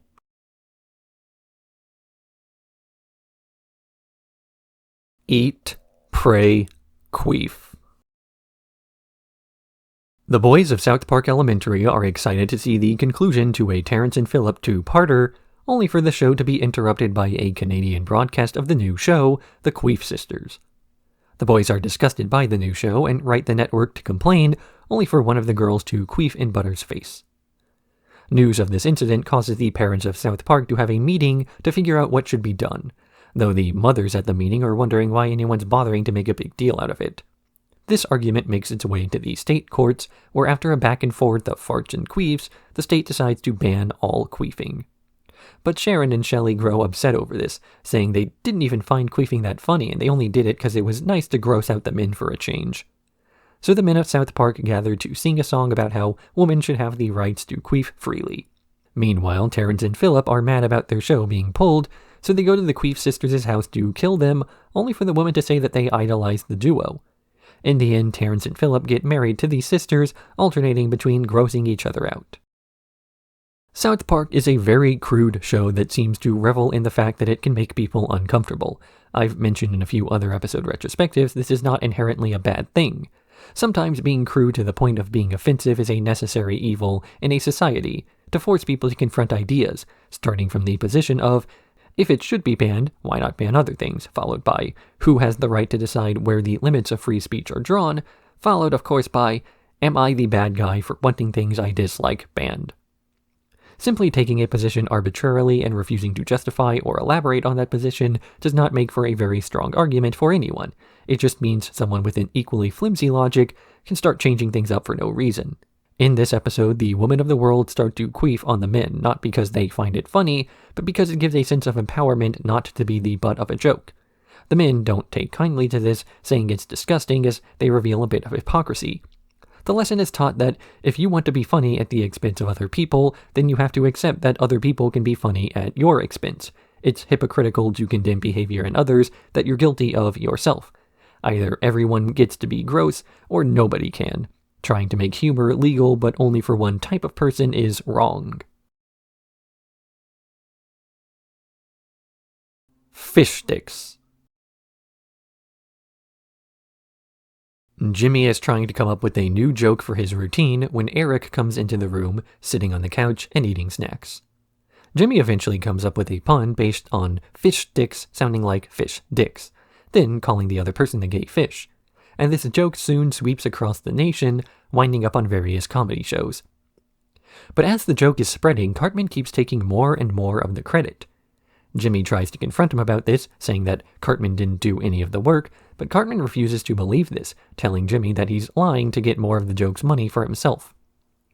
It's soon revealed that the only person who doesn't get the joke is Kanye West, who keeps threatening people who call him a gay fish. He eventually finds out who's responsible for inventing this joke, Carlos Mencia, and he beats the man to death just before Cartman and Jimmy go on a show claiming they really invented it. So Kanye kidnaps both boys and threatens them, though Cartman by this point has changed his story to believe that he came up with the joke all on his own, and he takes the credit even as he's being threatened. He then tells Jimmy that the guy's ego is so big that he actually believes he wrote the joke, and hearing this is what makes Kanye finally understand that he's a gay fish. Kanye West was chosen for this episode because the showrunners needed an example of a celebrity who took themselves too seriously. Otherwise, there wasn't much of a reason for him being the gay fish guy over anyone else. His initial response to the episode was shockingly normal, though later inclusions of these events in his lyrics showed that he was still mad about it. So every time he does something with a lack of self-awareness, this episode ages a little bit better. Who got it much worse in this episode was Carlos Mencia, who hasn't had a public breakdown about it on record, making the other reactions feel that much more unwarranted. But what this episode is really about is Cartman taking credit for a joke he did not help to write, something that the showrunners have noticed happening to them whenever someone's nearby as they're working through their process. The reality of comedy is that it's all very derivative and referential. No joke exists in a vacuum. Past episodes like The Simpsons Did It have shown that the South Park writers already believe this. So as comedians, they understand this, but non-comedians don't, and therefore they try to assign credit to certain things that are funny, and more often than not wind up giving the credit for a joke to the first person they heard tell it.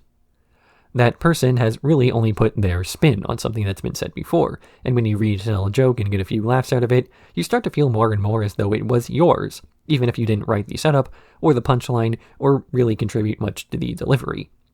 Basically, everybody thinks they wrote all of their own jokes, and everyone is right. It's just to what extent you consider that to be your own work that differentiates the two.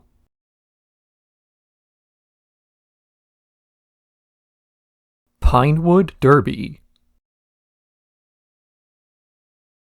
Stan and Randy are working on a Pinewood Derby car when Randy adds something to it, a magnet stolen from the Large Hadron Collider.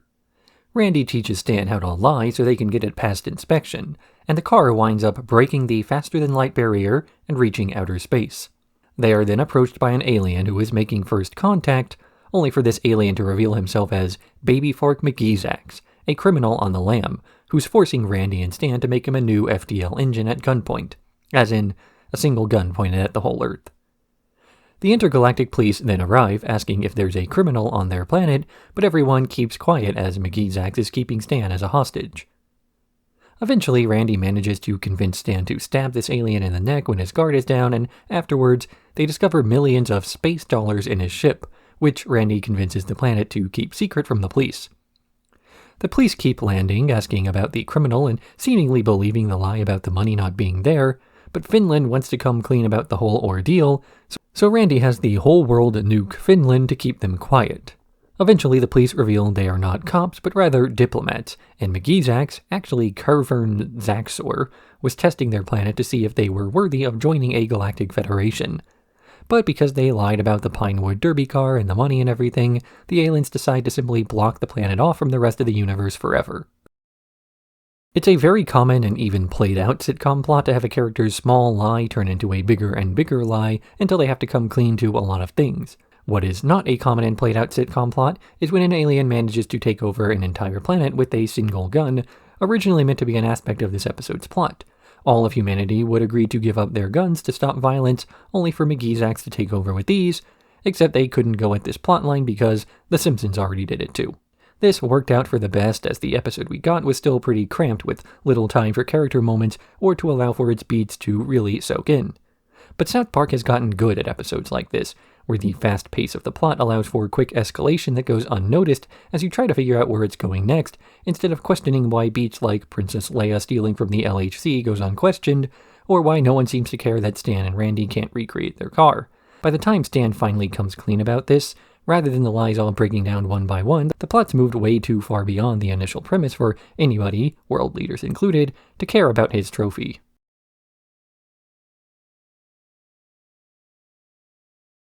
Fatbeard.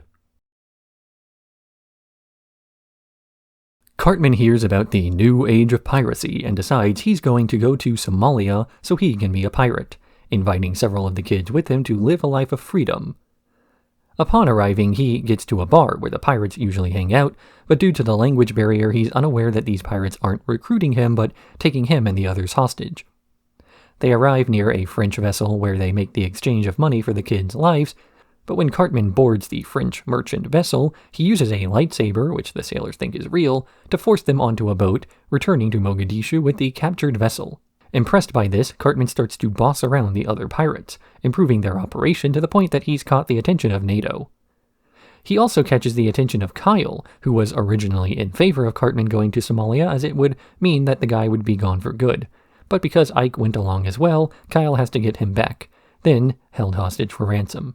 But the rest of Cartman's crew are starting to doubt their mission, as Butters and Ike had just spoke with one of the younger pirates, who says he would give up anything to have a life like an American.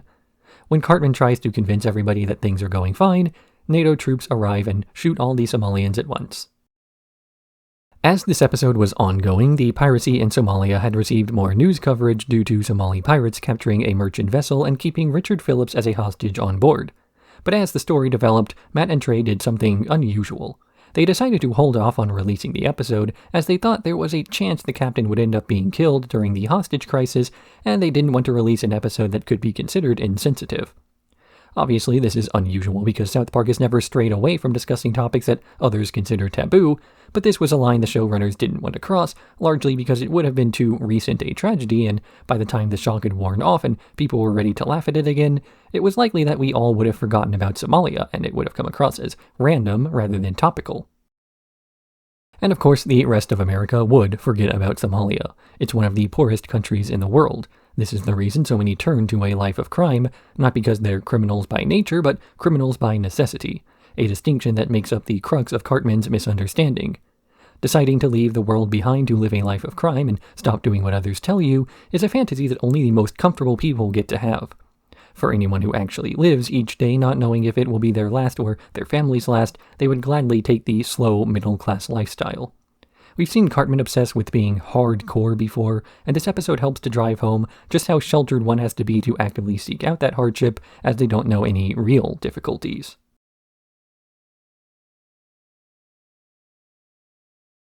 Dead celebrities. Ike is struggling to function as he can't stop seeing dead celebrities, though the rest of his family aren't really sure if he's actually seeing them. They try hiring a few ghost experts to confirm that there's no danger, but when Ike gets hospitalized, a spirit medium is eventually able to contact the celebrities haunting him, where she learns they're in purgatory, a place between heaven and hell they cannot leave until everyone accepts they've passed on, and the only person who can't accept moving on is Michael Jackson, who then possesses Ike's body. The boys try to figure out a way to remove the celebrity from Ike's body, learning that some ghosts don't leave until they can be accepted as what they wanted to be in life, and they realize Michael Jackson wanted to be a little white girl, so they enter him into a child beauty pageant. Ike Old Jackson seems to be doing well until the two male judges are arrested, leaving only a female judge and causing the boys to worry about their chances at getting Jackson to leave. But Cartman notices that she's eating Chipotle, and, referencing an argument about bloody stool Kyle and Cartman have been having all episode, Cartman offers her Billy Mays' product, Chipotle, giving Ike the victory and exorcising Michael Jackson's spirit so all the celebrities can finally go to hell. Between the first and second halves of this season, a lot of celebrities died to the point where South Park felt it necessary to mention in one of their episodes. The thing is, they've already covered Michael Jackson before, so to make a second MJ episode would have had them repeating things they'd already said, and that's something that the South Park writing staff hates to do. What's more is that everyone else was already making jokes about Michael Jackson around the time, so they had to not only figure out a way to discuss a mainstream subject without bringing up a mainstream idea, but they had to stop tripping over their own words from a few seasons back as well. So we got an episode about Michael Jackson where Michael Jackson does not directly appear for most of his screen time. He speaks through Ike, making all the usual jokes less explicit while allowing them to focus more on the enabling behavior of society. Much like Chipotle is a product that shouldn't exist but does because people keep eating a food that makes blood come into their stool, Jackson was able to behave the way he did because there were so many enablers around him. People who saw how he treated kids and covered it up because they weren't much better. In fact, most of this celebrity behavior was caused by the feedback loop of attention driving people to seek out more of it, getting more of it, and then acting up to get more attention. So it wasn't a surprise when the celebrity purgatory airplane lands in hell.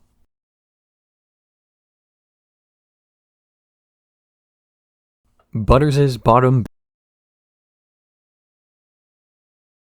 The boys are making fun of Butters for never having kissed a girl when they learn that Sally Darson is selling kisses behind the school. After buying a kiss from her, Butters gets the idea to help Sally round up business in exchange for a cut of her profits, eventually hiring a few other girls and even diversifying their offerings. The other boys at school get upset when Butters tries recruiting their girlfriends, calling him a common pimp, which only makes Butters look up the term and find a pimp's ball happening nearby, where he learns more about the ins and outs of the business. Meanwhile, the Park County Police have learned about a new prostitution ring opening up in South Park, so Sergeant Yates goes undercover as a prostitute to run a sting operation on the men, though he gets way too far into his role to the point of actually sleeping with various men and then finding a pimp of his own.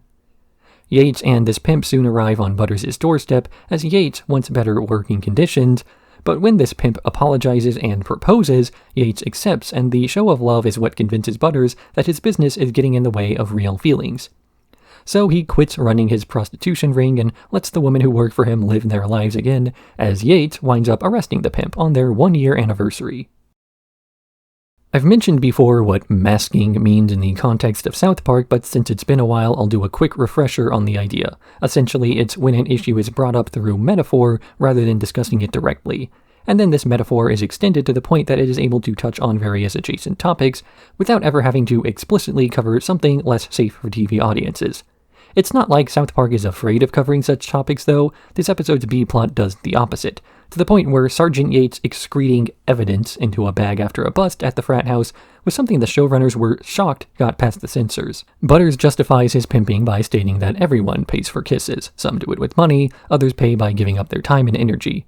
He considers relationships to be purely transactional. That is, people only do things for each other under the assumption that they will receive something in turn. It's not a stretch to see why he would believe this.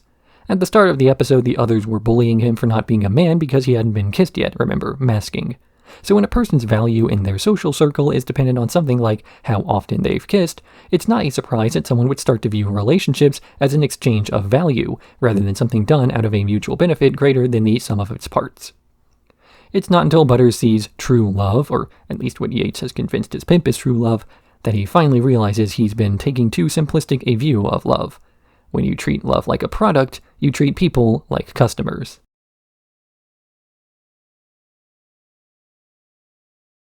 WTF. The boys see a WWE performance and decide that their calling is to be wrestlers. But after signing up for wrestling classes and seeing the moves Mr. Connors is trying to teach them, they accuse the man of being a pedophile and quit to make their own team. They call this the Wrestling Takedown Federation and begin rehearsing dramatic lines while coming up with characters and costumes for themselves.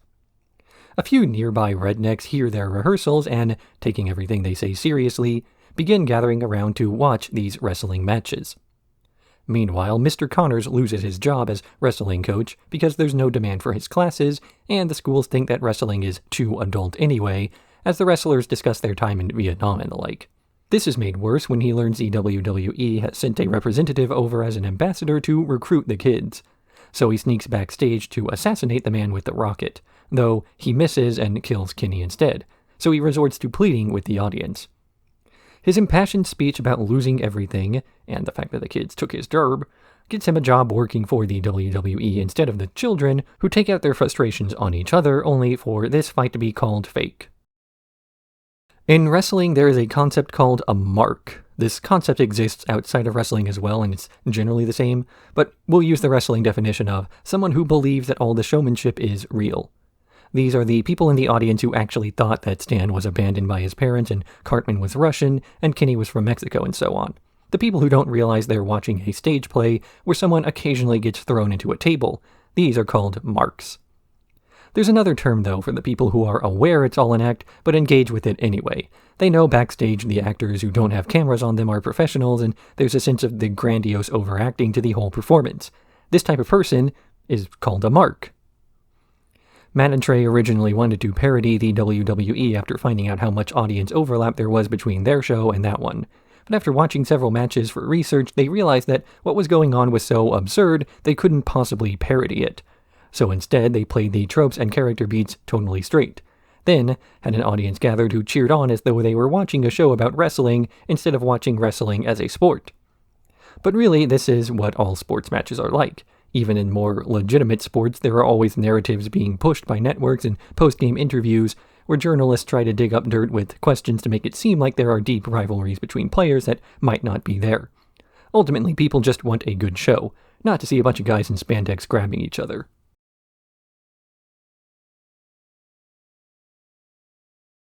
Whale Wars.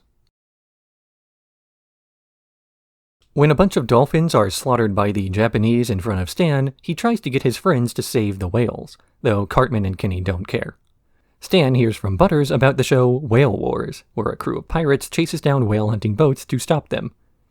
Stan joins the crew, but finds out that their methods are ineffective, mostly just throwing stinky butter at the boats and pretending to have been beaten up for attention.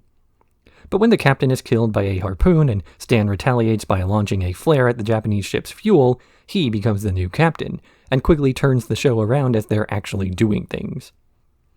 Cartman and Kenny are now interested in saving the whales, or rather being on TV for saving the whales, when the Japanese return in Zero fighters, launching kamikaze attacks and sinking the pirate boat.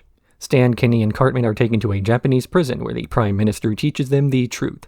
The Japanese believe that a whale and dolphin were piloting the Enola Gay when it dropped the atomic bomb on Hiroshima due to America sending over a doctored photo. So Stan calls Kyle and has him Photoshop a cow and chicken onto the plane instead, giving the Japanese the real culprits and changing their culture to slaughter farm animals like normal people. Cultural differences can take two ideas and put them in exact opposites of one another. In this instance, we see the Japanese as being insane for the slaughter of whales and dolphins. In-universe, this is a reaction to some misinformation fed to them about the culprit of the dropping of the atomic bomb. Outside the universe of South Park, whaling and fishing are just the logical end results of an island nation with a dense population. They need food, the ocean has food, it's socially acceptable to hunt for whatever's available. But in a country with wide swaths of open arable land, raising farm animals makes more sense. The treatment of chickens and cows in massive factory farms would be viewed as excessively inhumane to someone for whom meat was not a large part of their diet. But in America, that's the food source in the greatest supply, so we look the other way when we see animals raised in this fashion because that's normal. Stan spends the entire episode disgusted by the Japanese for their excessive hunting of whales and dolphins, but has no issue with the Japanese once they start massacring cows and chickens because he does that too. The start of this episode's A-plot has to do with Whale Wars, specifically how it is advertised far differently than the actual show.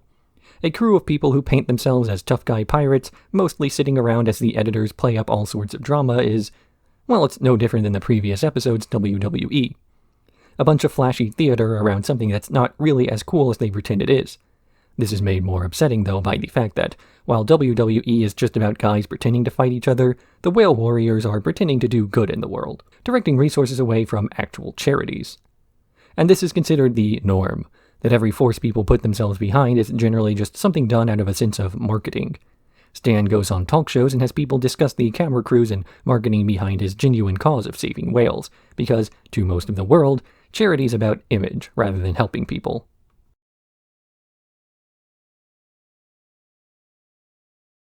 The F word.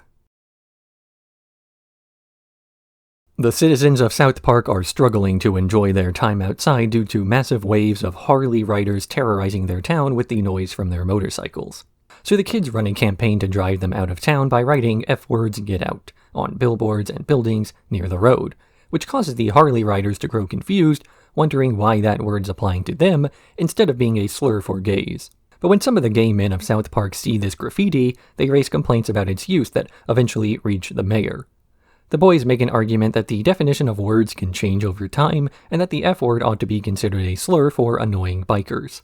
The town of South Park agrees to change the definition, but the rest of the world still considers it a slur, so they accuse South Park of being a backwards town full of homophobes. To clear their name, the kids of South Park invite Webster himself to their town to change the dictionary definition of the F word to no longer be homophobic. But the angry Harley riders arrive to smash up the town to prove they're not gay. But this only makes the boys double down on their usage of the word, to the point that even the Harley riders start accepting the change. And when they do, Webster's dictionary also updates the F word to have its new definition. This episode's entire point is undercut by the fact that I have had to continuously say F word during the episode recaps. And it's F word in the episode title too. And on all the descriptions elsewhere. Words do, in fact, change meaning all the time, but that's not to say the old meaning won't have at least some connotation, unless the word means something worse. For example, the word moron used to be a proper medical term until people began to use it as an insult. Then the proper medical term became retarded until that too was an insult. Mentally challenged is also frequently used as an insult, it just doesn't roll off the tongue quite so easily, and so it's been a slower adoption to the realm of slurs. This is generally how it is with any overly politically correct language. People don't like it because it's really difficult to use it as an insult. It's for this reason that GLAAD asked Comedy Central to pull the episode. Just because you want to reclaim a word doesn't mean you're going to. In fact, most of the time a word changes meaning, it only does so because of connotations. The F word itself once described anyone weak and frail, then became an anti-gay slur because the insult was that gay men were weak. So using a term frequently associated with gay men to describe Harley riders is still insulting to gay men, probably even more so than shouting that word to their face. All of this isn't to say that South Park is a homophobic show or that it's insensitive, just that they tried to do something that didn't really have the ability to do. Remember that GLAAD once recognized South Park for positive representation back in Season 1, Big Gay Al's Big Gay Boat Ride. This episode also fails to follow through on its message of changing the definition of the F word, considering that in future episodes, kids will continue to use it as an insult in the absence of people who make their vehicles louder on purpose. Something that, as a guy who spends a lot of time recording himself talking, I have an especially deep hatred for.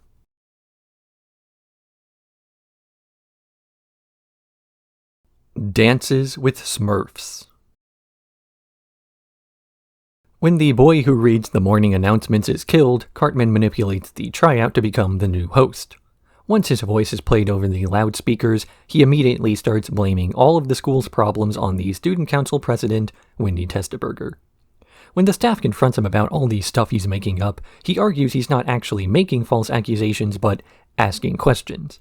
Eventually, Cartman starts escalating his accusations into claiming that Wendy is trying to kill all the Smurfs, and he even releases a movie of his own about the time he spent living among the Smurfs, until the school destroyed their homes. Outraged, Butters and a few of the other most gullible students go to Wendy's house and urinate on her front door. So Wendy, who was trying to avoid dignifying Cartman's attacks, finally decides to go on his morning announcement show. Cartman at first throws a bunch of questions about Smurf killing at her until Wendy starts playing along, saying she killed the Smurfs for the good of the school, and that Cartman was actually a double agent meant to earn the Smurfs' trust. After saying she sold the movie rights to Dances with Smurfs to James Cameron, who then adapted the film into Avatar, she steps down from the student council and gives Cartman the job as president. Because Cartman cannot read the morning announcements and be student council president at the same time, he's forced to do nothing as the student council president doesn't actually have any power. All of this while listening to the new morning announcements that just makes fun of him. Cartman becomes a political commentator, gaining notoriety not for nuanced takes that understand the issues at hand, but for blind criticism of everything a leader does, done to the point that when he has nothing to actually criticize, he just invents a reason to act out and throw a tantrum on air. As is usual with these types, they rarely believe what it is they're saying. Their job is not to inform, but entertain. Realistic and reasonable political commentary is not entertaining. Getting angry over something you made up is. This isn't to say that guys like Cartman ought to be truthful, but that they simply need to ensure they don't get caught lying. And the best way to make sure no one can call you out for lying is to make the lie so outlandish it's impossible to prove wrong because it is so divorced from reality that to even engage with the Smurf theory or what have you winds up legitimizing the complaint in the first place. Another way these complaints are legitimized is by downplaying their impact by claiming things like, "I'm just asking questions." This also ties into the above, where you can't claim a guy like Cartman is lying because he didn't lie, he just speculated. Not that he really invites people to make the distinction. It's just a way to yell for people's entertainment while avoiding responsibility should anyone actually believe you're trying to offer real criticism. Because there's a stark difference between criticizing something and what Cartman does. One is meant to be constructive, the other to be entertaining. Matt and Trey have mentioned before their hatred of entertainers who try to consider themselves experts in a field, and in this episode, Cartman is doing that exactly, only cutting out the middle steps of having an accomplished career elsewhere.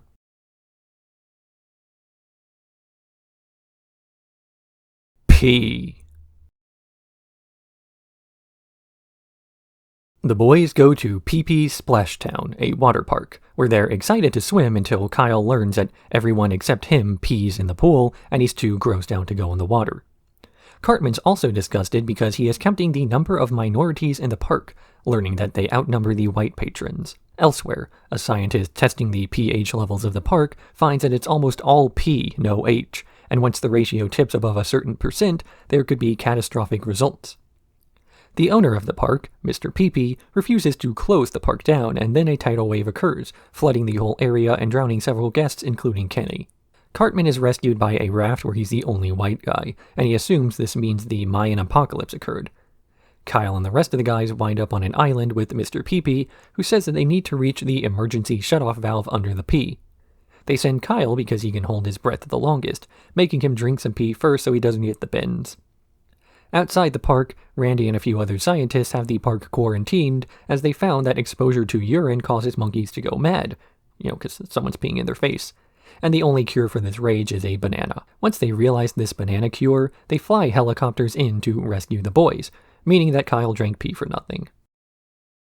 At one point of this episode, Cartman tries to point out how the minorities outnumber the white people, only for Kyle to point out that this means they're not minorities anymore. Cartman fails to understand this because to him the label minority is just meant as an insult rather than a reflection of a person's demographic makeup.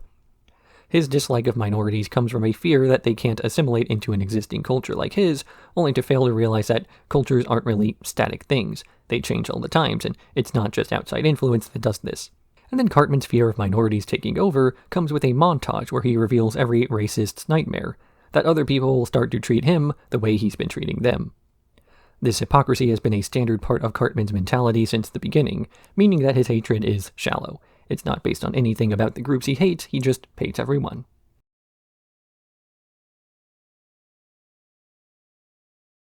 Sexual healing. After news breaks of Tiger Woods cheating on his wife, the CDC meets about the disease sex addiction that they allege has been spreading through America.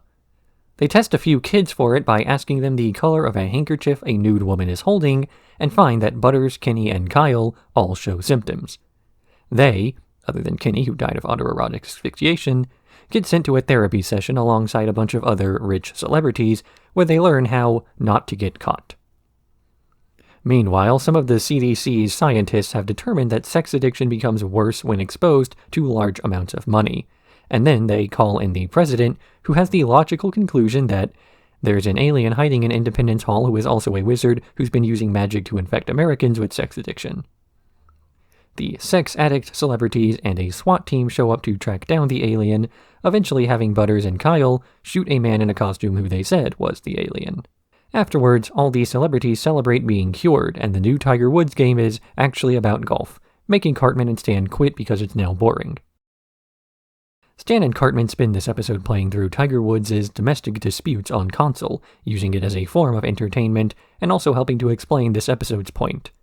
These wealthy men are viewed as having an addiction that simply gets out of control, with the people trying to help them mostly focusing on how to avoid getting caught. Because the truth is basically anyone who gets into a position of power will be tempted to abuse it, far more tempted if they realize they can get away with it. It's the people who can abuse others but don't that are worth idolizing, but that are never idolized. To the average person, these people are idolized in the sense that they would do the same thing given their situation. Following celebrities is a way of living vicariously through them. Nobody wants to be a very skilled golfer, they want to be famous for being a very skilled golfer. Actually swinging a club is secondary to the power and prestige.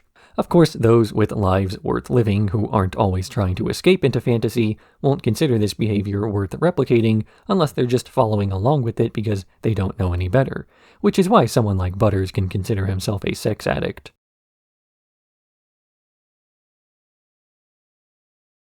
The Tale of Scrotie McBoogerBalls. Mr. Garrison has assigned The Catcher in the Rye to his students, warning them it's a profane book that has inspired assassins.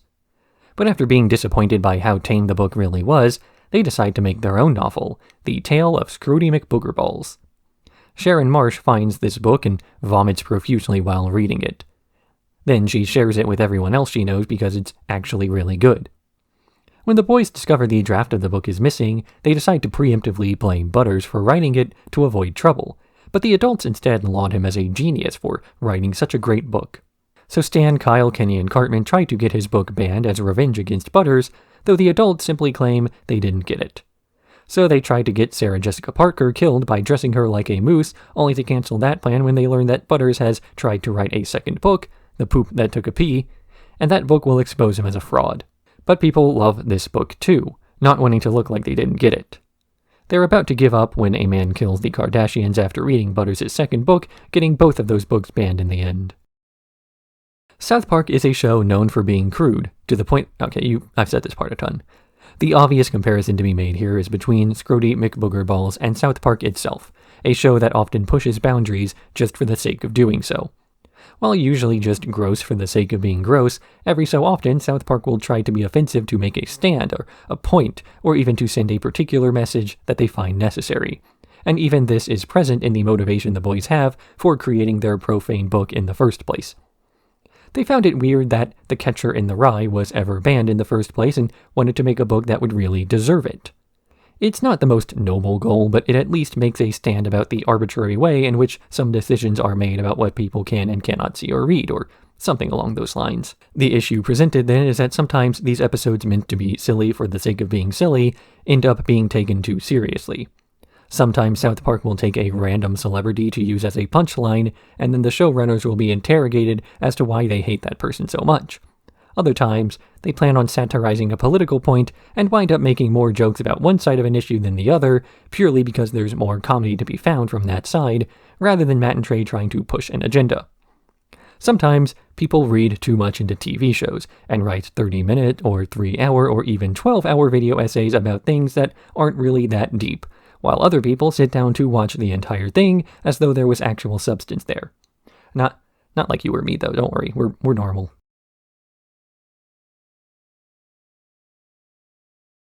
Medicinal fried chicken. A quick note. Because Randy has exposed testicles for most of this episode, I have made a humorously censored version of the frames in which his balls appear to keep this part of the video monetizable. As before, I'm not sure if this is actually necessary, but I'm sure it's twice as funny.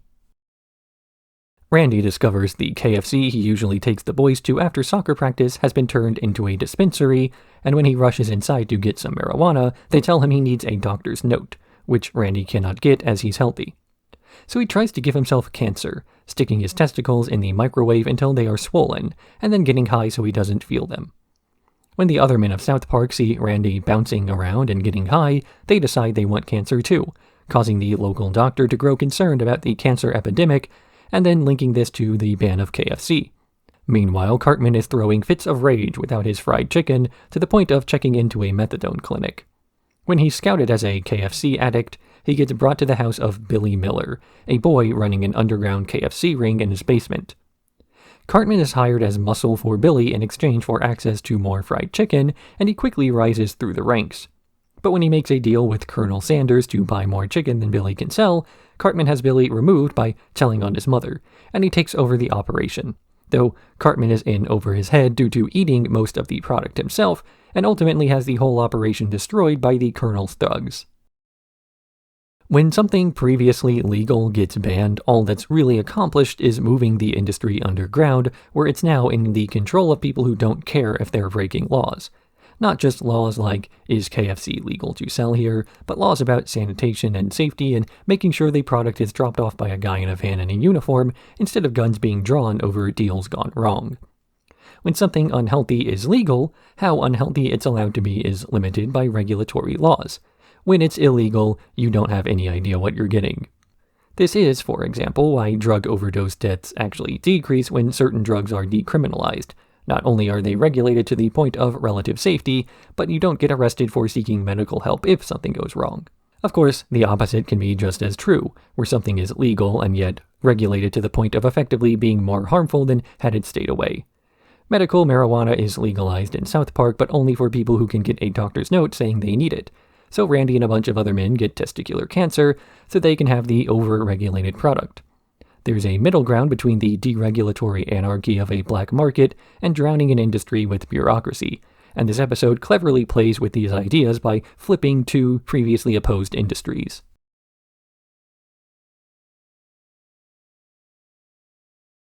You have 0 friends. The boys make Stan a Facebook profile even though he doesn't want one, and then other people from around South Park start getting upset when he does not add them as friends. Stan ends up accepting every friend request he gets, getting dragged along more and more, until he grows frustrated that his Facebook friends keep asking him to do stuff online. He tries to delete the profile, but the app does not let him, and he gets sucked into the computer, forced to play Yahtzee for the head moderator's amusement. Meanwhile, Kyle has lost all of his friends due to having become friends with Kip Drorty, who has no friends.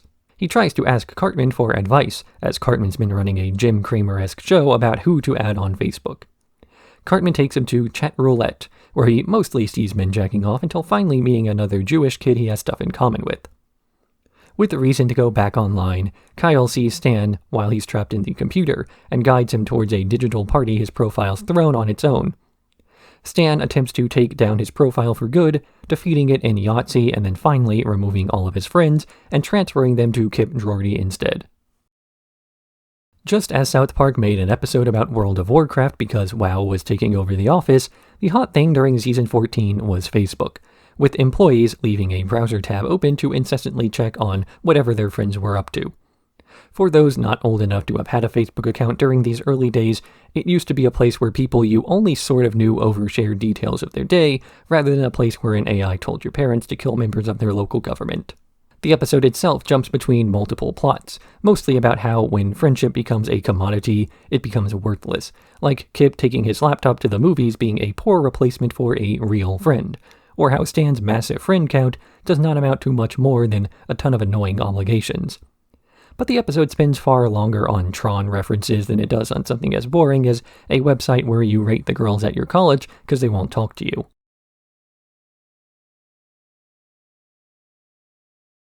200 and 201. While on a trip to a candy factory, the kids see Tom Cruise packing fudge. But when they call him a fudge packer, he gets angry and threatens a lawsuit against the town of South Park. Tom Cruise also manages to get every other celebrity who's ever been made fun of on his side, and they turn the suit into a class action. When Stan is sent by the town to apologize, Cruise says the only way he'll drop the case is if they can get the Prophet Muhammad to appear in person, which they agree to after talking to the super best friends. But things have changed, and Muhammad can only appear if he's in the back of a U-Haul, then inside of a mascot costume. But before they can transport the Prophet to the celebrities, they receive a bomb threat as the Gingers want him for themselves, for the same reason the celebrities do. They want to steal his goo, as they believe it will give them the power to avoid criticism. Meanwhile, Cartman and Jennifer Lopez, actually Mitch Connor, the con man, show up alongside the celebrities, though Cartman is wondering why they're there before Connor reveals his plan to steal all the goo for himself and sell it for millions on the black market. Cartman wants to walk away from this plan before Connor convinces him to go deeper to find out the truth about his father, as he was lied to back in the Season 2 opener. Cartman goes to Mr. Garrison's house, where Mitch Connor demands to speak with Mr. Hat. Meanwhile, the Gingers demand that Muhammad step out of the mascot costume, but it's revealed it was actually Santa all along, and that Muhammad was kept safely elsewhere as per their agreement with the super best friends. These super best friends are called to South Park as Barbra Streisand is now attacking, destroying Casa Bonita, Raisins, Country Kitchen Buffet, and other South Park landmarks. After failing to stop her with their powers, they decide to take her out with another plan, building a stage and faking a Neil Diamond concert, so she'll sing along with him instead of rampaging. Meanwhile, Cartman is directed to Mr. Mephisto's house to learn the truth of his father, meeting with the boys and Mohammed as they want to make a clone of him so everyone can have a copy of his goo. But the Gingers break in and steal Mohammed for themselves, offering to split the goo with the celebrities, first giving Tom Cruise his own censorship, so he's immune to being made fun of. Cartman is taken to the basement where he gets captured by the head of all of the Gingers, Scott Tenorman, who reveals the big twist. Cartman's father's identity was kept a secret because Cartman's father was a Denver Bronco, and they were having a good season so far. Not only that, but that Denver Bronco was also Scott Tenorman's father, who Cartman had killed before. The super best friends break into Mephisto's basement to save Muhammad, and during the fight, Seaman grabs Tom Cruise from behind, and everyone starts laughing because Tom Cruise has semen on his back. At this, his censorship bar goes away, and Kyle explains why, although we don't get to hear the explanation because it's all bleeped by Comedy Central. In the end, Cartman has to deal with being a ginger, which he does when Mitch Connor explains that, though he is half ginger, he's also half Denver Bronco. The boys help out Tom Cruise by taking him to a place where they know of, where no one can make fun of him ever again, up with Will Zax on the moon. To properly celebrate the 200th episode of South Park, Matt and Trey considered doing a self-indulgent clip show of the top moments of the show, and to them, the top moments would have been all the times they annoyed someone to the point of controversy. But they realized that clip shows were pretty pointless by now, as all of the best clips of South Park were already online anyway, So the purpose of a clip show to highlight the best moments was useless because there were already tons of those around. So they did something even more masturbatory by having all of the celebrities they've ever made fun of show up to sue South Park. The town, South Park, not the show.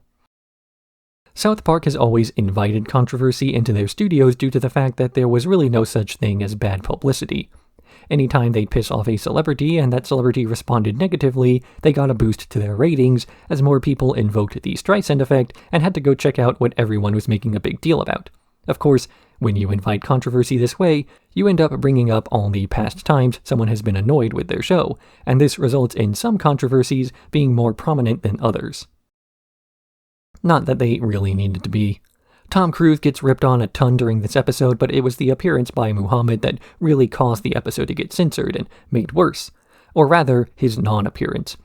Repeatedly through the episode, they make references to their own thought process as they try to skirt the line as close to controversy as possible without going over, if only to force others to explain where that line was. Can Muhammad appear if he's a crude stick figure drawing? Can he appear if he's in a bear costume? What if it's not him in the costume but Santa? Can you hear his voice if it's muffled? Can you show Tom Cruise on screen if he's been injected with Muhammad's holy celebrity goo? Comedy Central was the one who caved to pressure, though. They bleeped the entire final speech at the end despite not actually referencing a banned character in any way, leaning so far into the realm of playing it safe that the line drawn about what can and can't be said was completely covered up instead of elaborated on. Stan's speech for reference was all about not caving into fear and listening to threats. But now, it's just a bunch of loud bleeps, and that's all it can ever be.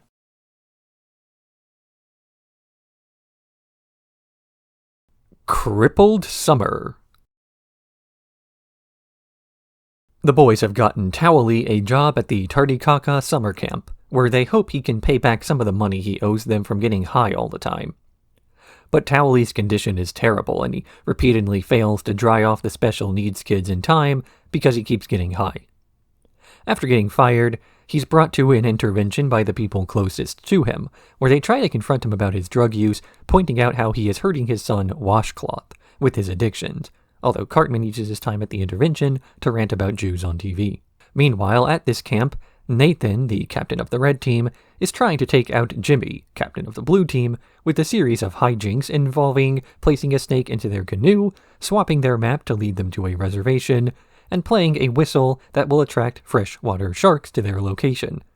But Nathan's assistant Mimsy keeps messing up these schemes, resulting in their final scheme, where Jimmy is supposed to be blown up by C4 during a ukulele solo, hitting Nathan instead.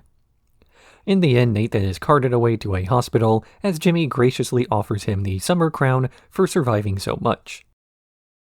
After the previous 2 episodes, the whole South Park team was exhausted from having to navigate the controversy, advocate their freedom of expression, handle interviews where people asked if the censorship was their idea, and so on. So when it came time to deliver the 7th and final episode of this run of Season 14, they wanted to take it easy, and they managed to find a little bit of comfort by recycling old clips from Season 10's A Million Little Fibers. In case you don't remember, that episode began as a bank episode about the kids of South Park giving Towley an intervention, only to have all of the banked scenes be scrapped because they didn't know what to do with the plot. 4 seasons later, they finally figured out what to do with these scenes, and that was to stick them into the middle of a bunch of parodies of old Looney Tunes shorts. A very simple concept where the execution carries the brunt of the joke. But here, the execution is a parody of the pre-scene interjections from reality TV shows that explain what just happened. It's very unusual for South Park to write an episode in this way, but mid-season finales tend to be the time to break the rules since they're too exhausted to play things straight in the first place.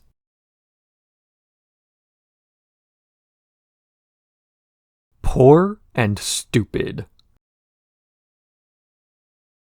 Cartman is crying because he can never be a NASCAR driver as he's not poor or stupid enough, though his friends assure him that he is plenty stupid. Invigorated by this, Cartman vows to give all of his money to Butters and then eat copious amounts of Vagisil after seeing a commercial that it might cause memory loss. Feeling poor and stupid enough, he teams up with Butters to sneak onto an active racetrack where he crashes a car into a lake. This stunt is considered incredibly stupid, and the publicity it brings to both NASCAR and Vagisil convinces the CEO of Vagisil to offer Cartman a car of his own that he enters into the next race. Cartman does a pre-race interview with other NASCAR drivers, but when he realizes he might not be poor or stupid enough, decides to make a dip vid where he goes on a racist rant about Obama, hoping that will make him look stupid enough to win. This video gaining controversy convinces Kenny to try to save the image of NASCAR by rushing the track, in time to jump on top of Cartman's vehicle, which causes another in a series of crashes. Eventually, Cartman is the only car left on the road until the wife of the Vagisil CEO, his muse, his flame, grows tired of him constantly talking about her stinky vagina, so she grabs one of the damaged cars and enters the race, beating Cartman and ending his NASCAR dreams. Whenever Cartman does something in South Park, there's always a bit of confusion among watchers as to whether that thing is being supported or denigrated. On one hand, Cartman is frequently shown to be in the wrong or to be insane to the point of hardly living in the real world.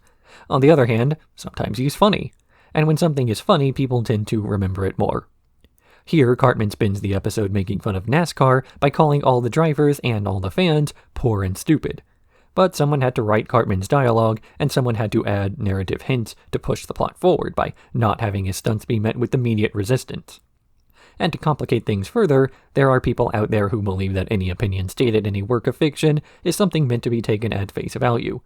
There were headlines after this episode aired about how the South Park writers apparently hate Obama and think he's gay, because Cartman said so during the episode, completely ignoring that the context of this rant was a character trying to come across as extremely stupid.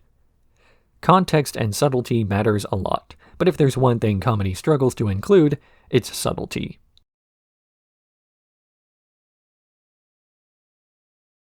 It's a Jersey thing.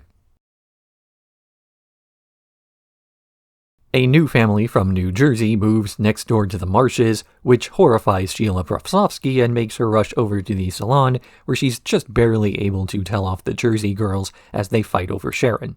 Between this and more Jersey people coming over to South Park and starting fights during parties, the town realizes they have to band together to fight off the Jersey invasion, which has already spread to most of the continental US. Sheila encourages South Park to fight back, despite not getting any help, saying she knows how best to defend against Jersey because she's from New Jersey herself. This turns Kyle into an outcast among his friends, as they now consider him one of the enemy, plotting to lock him in the meat freezer at Sizzler's so he can't betray them. But before they can lock him up, Snooki leaps out of the shadows and demands smush smush. It's a Jersey thing. Kyle then transforms into Kylie B, telling off Snooki and her muff cabbage and saving Cartman's life. On the border of South Park, the adults are fending off the invasion when they run out of ammo. Just when it looks like there's no hope left, one of the groups they reached out to finally responds, Al-Qaeda, and they crash planes into the mob, saving the day. I don't really have anything to add to this episode. It's about as straightforward a plot as it gets. The showrunner saw how big Jersey Shore was at the time and thought that it was silly they kept making Jersey spin-offs that took place outside of Jersey. That's about it. The real Snooki thought her depiction in this episode was hilarious.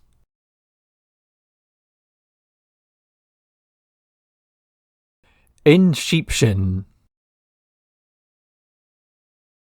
Wendy confronts Stan about his hoarding problem because he won't throw out anything from his locker and refuses attempts to clean it. After going to Mr. Mackey and learning that he's a hoarder too, they go to a dream expert who will take them into their dreams to find out what the cause of their hoarding is. Stan, and a shepherd who they think is hoarding animals, are trapped inside of Mackey's dream, a traumatic childhood memory of a field trip after he's being threatened by bullies. When the expert realizes that Mr. Mackey's dream has grown too large, they call in more experts who arrive to take them into a dream within a dream, calling in firemen so they can bring a dream ladder and a few other random people because it's super complicated and you wouldn't get it.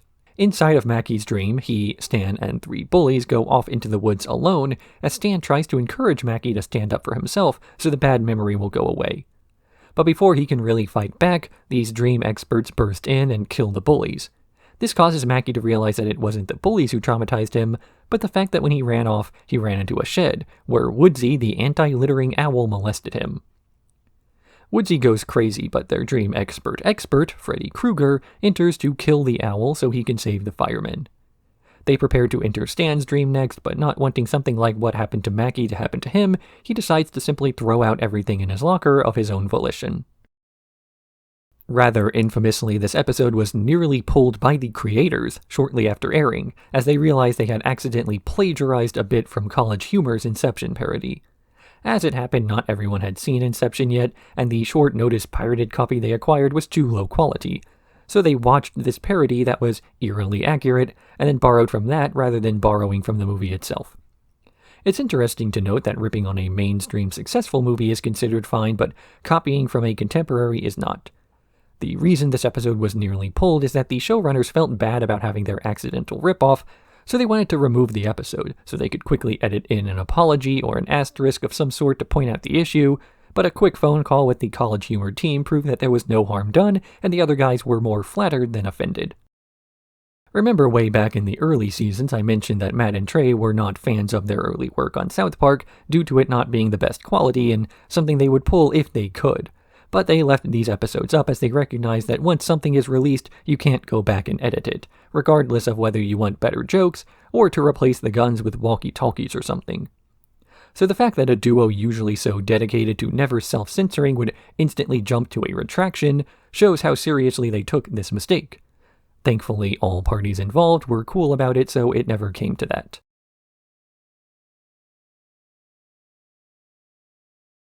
The Coon and Friends Trilogy. Coon 2: Hindsight.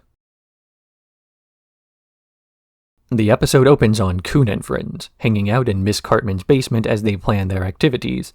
This mostly consists of Cartman trying to give Coon and Friends a better name by getting rid of members like Mintberry Crunch and hiring the new hero in town, Captain Hindsight, who keeps beating them to accident scenes and telling people what they should have done. After Captain Hindsight beats them to the BP oil spill, Cartman decides to get more serious with their plans, blackmailing Captain Hindsight into joining them by photoshopping his face onto a picture of Butters seducing a homeless man. The others are against this plan at first, but the Coon simply assaults them into compliance, which makes the Coon and Friends decide to kick him out of their group. Meanwhile, in light of the various oil spills and ensuing apologies from BP, they rebrand to DP and increase drilling until they tear open a portal to another dimension, releasing Cthulhu into the world and later increasing drilling operations onto the moon to throw off the Earth's tidal forces. Mysterion rises. Coon and Friends go back to their original plan to sell lemon cakes to raise money for the oil spill relief effort, but they're confronted by a cultist who warns them that the being cannot be stopped, and when they dig into the Necronomicon, they find out there are Cthulhu cult meetings in South Park, and Kenny's parents are members. This also explains his ability to resurrect and why he's taken on the identity of Mysterion, simply waking up in his bed with no one having memories of him dying. He compares this curse to the curse that Captain Hindsight has, and when he sees the two compared, a drunken Captain Hindsight decides to reverse the process that gave him his powers, returning to his life as a reporter. The Coon, upset he was kicked out of his group, goes directly to the Gulf to talk to Cthulhu himself, though when his offers to team up don't work, he reenacts a scene from Tonari no Totoro, and finally manages to get Cthulhu on his side as the new Coon and Friends. Coon vs. Coon and Friends. Mysterion tries to explain his immortality powers to Coon and Friends, though they still don't believe him and want to have another fundraiser bake sale. Then, Cartman and Cthulhu arrive in South Park, where Cartman orders the Dark Lord to banish his friends to another dimension, except for Mintberry Crunch, who ran away. Kenny jumps off a cliff so he can resurrect outside this dimension, then goes to the Goth Kids to interrogate them about the cultists. Here he meets Bradley Biggle, Henrietta's younger brother and Mintberry's alter identity, who thought that Kenny and the others had died. Mysterion learns only an immortal can kill another immortal, so he and Mintberry Crunch go to a Justin Bieber concert where Cartman is ordering Cthulhu to kill people he doesn't like. After failing to convince Cartman that he's the bad guy, Mysterion challenges Cthulhu to combat, though Cartman convinces it to run away instead. Just then, a light from the sky appears, and Lamal, the pop singer, talks of his son, the chosen one meant to save the Earth from darkness with the power of mint and berries. Mintberry Crunch then uses his newly awakened superpowers to take flight and defeat Cthulhu, dragging him back down to the depths of the Gulf of Mexico and then rescuing the others from the alternate dimension. In the end, the Coon is thrown in jail alongside Professor Chaos, and Mysterion decides to go home by shooting himself in the head. Back at the McCormick household, Carol gives birth again and lays the new baby down in Kenny's bed, as she says she never should have gone to that cult meeting. There had been plans for a Cartman and Cthulhu bit for a while before this episode was made, and combining it with the scrapped ideas from the Coon made this episode's plot flesh out a little bit more. All that needed to be added were some other elements from that first story and a means to combine it with the lessons the showrunners wanted to include, a parody of the fact that, after any disaster makes it newsworthy, people all start acting like experts on whatever subject is being discussed. Here, it's a reference to the BP oil spill, and the fact that as soon as the news broke about it, people who watched the stories would start acting like they were experts on the subject matter when they were just repeating talking points they saw on TV. This, to some, was considered helping, to point out the obvious as though it had been obvious all along and they didn't also just learn it. Of course, all of this is based on the inaccurate assumption that people did not know better at the outset. Almost every time there's a preventable disaster, there was someone long before it happened saying there was a risk. Instead of pseudo-armchair experts giving their opinion, these scenes would be better served not by a Captain Hindsight but a Mr. I Told You So. But the person that this episode is really about is Kenny, or Mysterion, as he not only reveals he's aware of the breaks in reality that cause him to die so often, but that no one else does. Sure, this is somewhat of a plot hole. Previously, we've seen the boys comment on Kenny's deaths before, with quotes along the lines of, "Wow, that was a cool one," or even being nonchalant about it. So Kenny's condition being far more tragic is a retcon of existing continuity in South Park. That said, there are two things to add to that statement. Firstly, retcons are fine if they replace something boring or haphazard with something more interesting that more can be done with. Kenny dying as a gag got old after a while. There's a reason they killed him off for good back in Season 5, and then once he was brought back, they kept him alive for most episodes. It was hard for the showrunners to come up with unique ways to have Kenny die so often that managed to keep the audience entertained, rather than his deaths simply being a matter of fact. Now, every time Kenny dies, there's a backstory to that makes mundane deaths more interesting. Secondly, it's South Park. How many people were interested in its deep lore and solid continuity in the first place? The fact that Kenny could die in each episode had already primed audience members not to expect a degree of consistency to the show. So if you're going to answer a question that nobody asked, at least make sure the answer is interesting enough that people wish they had asked in the first place. In this case, Matt and Trey knew they disliked when series tried to play out long-running mysteries to the point where the forced drama outstripped the interest that audiences had in the mystery. So they opted instead to have the Kenny reveal as non-mysterious as possible. Basically, just as you hear his name mentioned, you remember that Mysterion's identity was supposed to be a secret in the first place.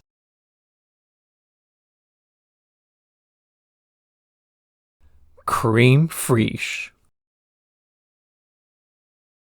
Randy can't sleep, so he stays up at night watching the cooking channel in spite of Sharon's warnings not to.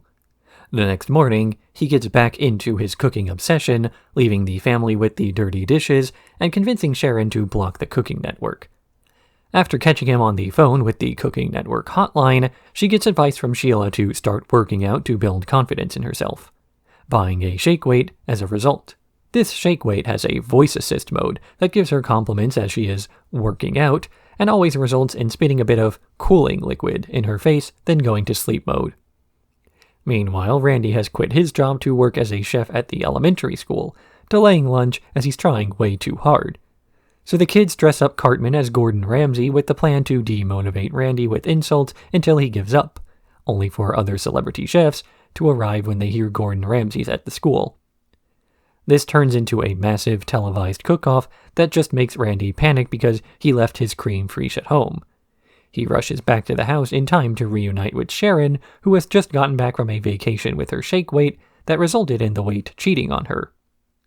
Randy confesses he's stressed from cooking and hasn't been able to sleep, so Sharon gives him an old-fashioned to put him into sleep mode, where Randy is finally able to rest, no longer interested in cooking as Sharon realizes the shake weight was trying to get them back together all along. Men will literally start their own cooking show instead of going to therapy. For real though, this episode is all about rage hobbies, the type of thing you get really into as a distraction from other things in your life not going well. We see that Randy and Sharon's relationship is growing more distant, but rather than directly confronting one another about this, they find something healthy to pour their time and energy into that allows them to feel as though they have some control over their life. These hobbies are generally things that appear to be productive. Randy is getting into cooking, turning his frustrations with his marriage into more and more elaborate meals, while Sharon gets into fitness, having more confidence in her body and feeling more attractive as well as being healthier. When one thing in your life isn't doing too great, it's easy to distract yourself from that failing by trying to do better in some other area. Of course, this does not address the underlying issues that caused the other parts of their lives to fail in the first place. Randy thinks everything is fine because at least he's a good cook.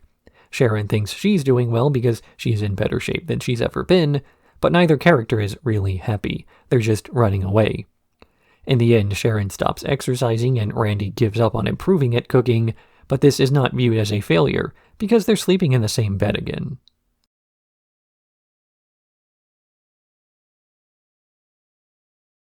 HumanCentiPad.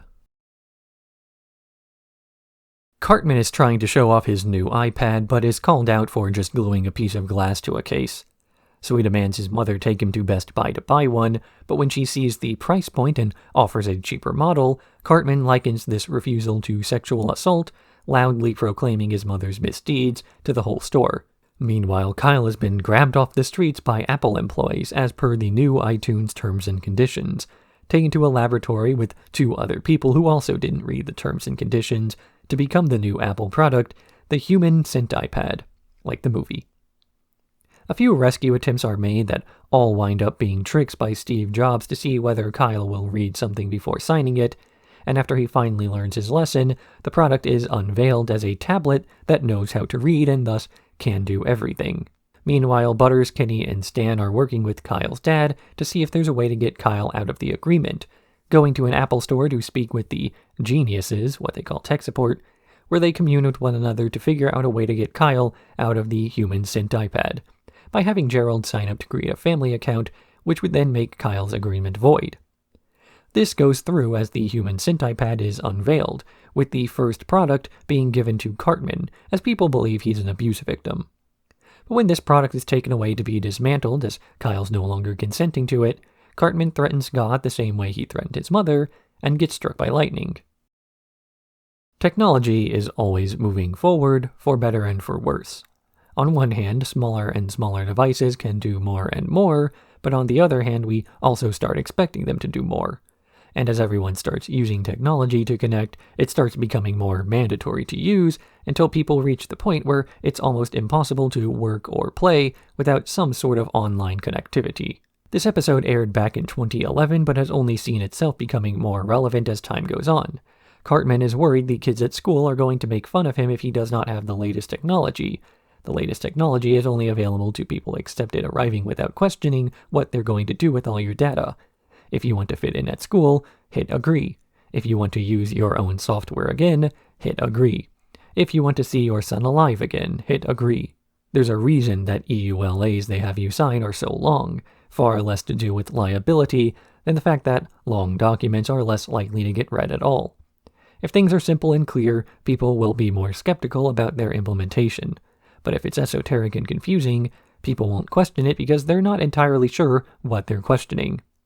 The geniuses communing by firing lasers at each other is meant to be an obfuscation of their return policy, also a way of making sure they can charge you again for repairs instead of possibly going third party.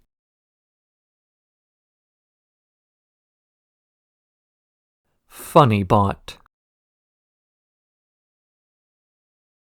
Jimmy hosts the South Park Elementary first annual comedy awards show, where he gives out several awards for comedy and then accepts them all himself as the celebrity winners don't show up.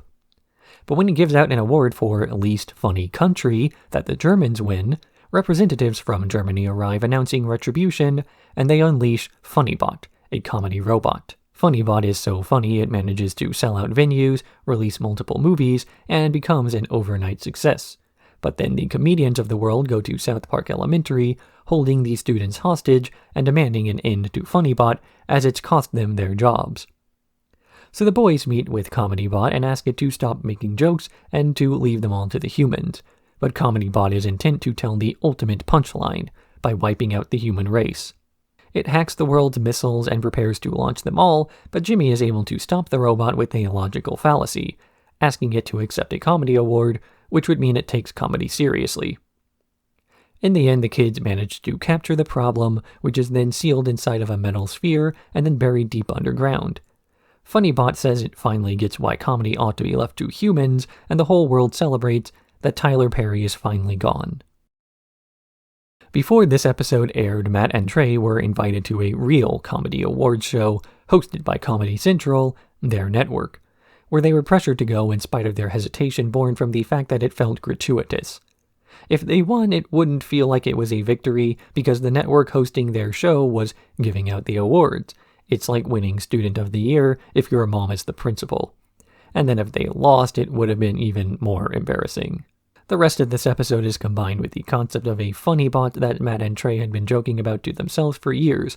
Otherwise, I probably would have started positing it was some sort of slight about random humor overtaking what real comedians do, and that they resent topical gags that are just random celebrity names thrown into the aristocrats' formula, while also being a subtle dig at themselves that they've said before that about half the celebrity gags they make are based on actors and the like, chosen at random from recent headlines.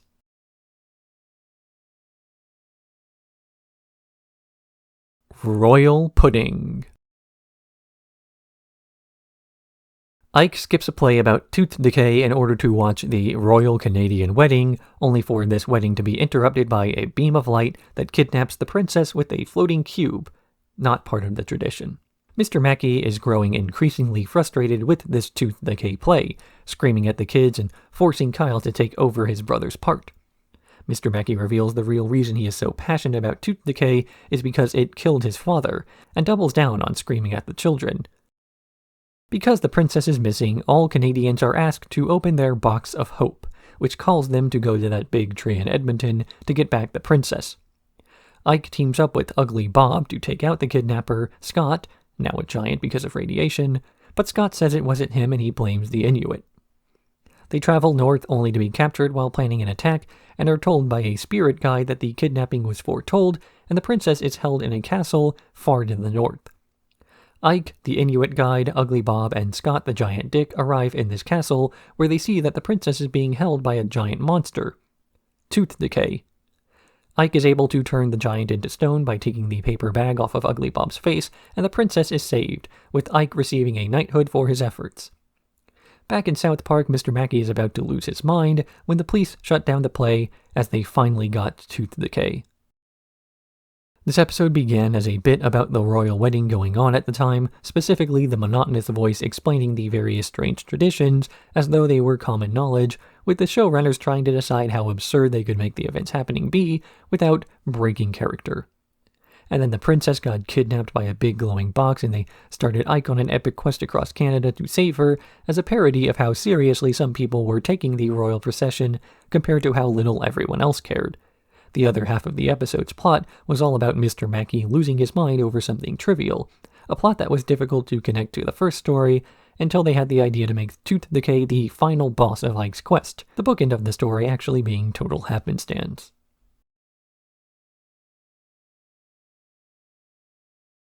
T.M.I.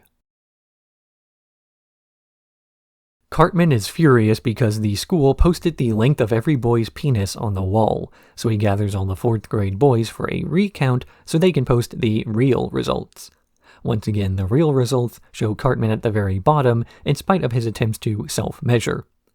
Cartman is then called into the principal's office regarding his actions, where he learns that it was not penis length but height differentials being shown off, and they send him to an anger management class because of his history of quick and overblown reactions. Meanwhile, the school is trying to handle the fallout of the incident by bringing in Randy to explain what happened, though he only gives him a different way of measuring length called the T.M.I. that results in his being above average. Once a real doctor is brought in to clarify the results, Randy assaults her and is sent to anger management, where the psychiatrist in charge realizes that everyone there is self-conscious about the size of their penis. Randy then encourages these angry people to form a new political movement, the Pissed Off and Angry Party, who starts taking a bunch of people hostage and making demands of the government.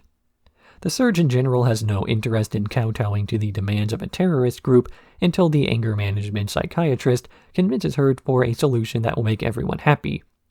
She then announces that the average penis length in the US has been adjusted to 1.5 inches, making all of the rioters happy because now they're above average, except for Cartman. Penis length is implied in this episode to be one of those things people don't really care about until they're told to care about it, because everyone else seems to. Being self-conscious in this way causes people to act irrationally as they start projecting their insecurities onto other aspects of life, suddenly assuming that every single thing that goes wrong must be connected, and then being right because they all are, this connection being that the events were totally innocent interactions that someone blew out of proportion because they're obsessed with considering themselves a victim. In the mind of a guy like Cartman, everything bad that happens is not his fault, and if it's not his fault, it must be everyone else's. This insecurity then produces another insecurity where they start to worry that maybe some things are their fault after all, but still unable to accept that they have some personal internal flaw, they reflect by saying it's a physical malady like a small penis or facial genetics that causes all their issues. This is a way of coping where the common source of a person's problems is identified, but the cause of these problems still remains unknown, as to know the truth would require some admission of fault. Why accept and then work on your flaws when you can simply say, "It's not me, I was born like this," and then leave it to other people to avoid hurting your ego by acting like you're the normal one?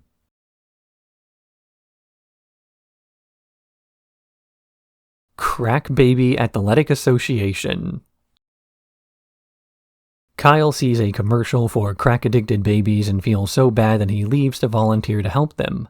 But when he gets to the hospital, he sees Cartman leaving the volunteer room and follows the guy where he learns about the C.B.A.A., Crack Baby Athletic Association. Cartman is able to convince Kyle to join as their finance guy by telling him that they're actually giving the crack babies a good opportunity. Though when he tries to justify his involvement to Stan, it just looks like he joined to access the perks Cartman has bought for the boys themselves.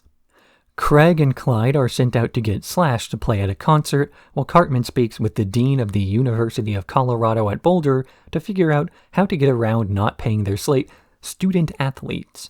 All while Kyle tries to get an orphanage built for the crack babies. Cartman is all for the orphanage idea as he thinks it will buy them goodwill, causing Kyle to realize how much he sounds like Cartman.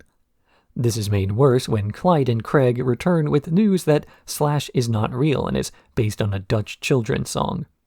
The last potential way to save their franchise is through attempts to sell licensing to EA, only for EA to run off with the entire franchise, leaving them with nothing but experience. Realizing the irony in this, Kyle finally accepts what he's done, only to see that the Crack Baby orphanage has been finished by none other than Wunterslausch. Kyle starts to worry that he's becoming more like Cartman during this episode, his fears resulting from the fact that none of his justifications make him look anything but selfish. And what makes this worse is not just the fact that he's trying so hard to justify his actions and failing, but that he's trying to justify his actions to other people. Cartman often does the same thing, pretending that he's actually working for a noble cause like volunteering with addicted babies, when he's actually just trying to get some money from unpaid labor. If Kyle truly believed he was helping those less fortunate, he wouldn't have to constantly tell Stan what he was doing. It would be more obvious. But it's not Stan who he was trying to convince, but himself. This is why Stan doesn't bother responding most of the time. From talking to Cartman so often, he's aware that the justifications are all one-sided. Replying to Kyle's coping mechanisms only legitimizes them, so he stays silent, which Stan did not do in the original draft of this episode until Matt and Trey realized that he didn't have to talk at all. Stan's role as the moral compass of the main four is so established that his mere presence in a scene is enough to force the other characters to acknowledge him.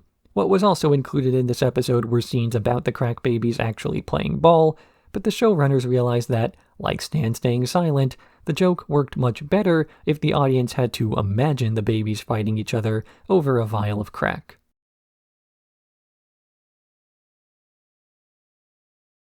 Shitty Sushi.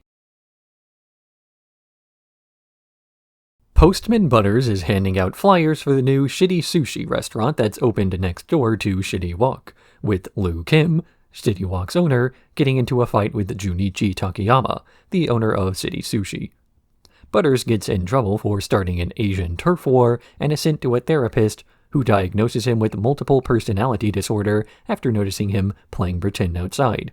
Butters films himself sleeping to see if these multiple personalities will come out, but only records his therapist, Dr. Janus, peeing in his face. When Dr. Janus gets a hold of this footage, he reveals he knows about his own multiple personality disorder and alternates between a few different people trapped in the same head, claiming the disorder is made up so he could rip off the town of South Park. He forces Butters to go along with his schemes, including breaking into a bank vault and breaking into his own house alongside Detective Butters. Meanwhile, the war between City Walk and City Sushi escalates as Liu Kim tries to call a truce and then set up a school assembly about the differences between the two cultures, only to insult Japan the whole time. He then sets up another truce by creating an Asian Diversity Day outside their stores, where he plans to shove Junichi off the roof while making it look like an accident. But Liu Kim does not show up in time to this event as he's currently chasing Butters around his mansion, revealed when Butters breaks into Liu Kim's bedroom and sees the evidence that one of his therapist's alter egos is the owner of City Walk. Liu Kim rushes back to try to kill Junichi, but he's caught before he can, though Junichi jumps anyway for shaming his country. In the end, Liu Kim is let out of jail, with the police deciding to let him keep living as City Walk's owner, as it's now his dominant personality. South Park is racist. This isn't really a shocking revelation, nor is it an indictment of the show as immoral or whatever. It's a comedy show, and there's comedy to be found in racial humor, especially when a more unaligned party examines it.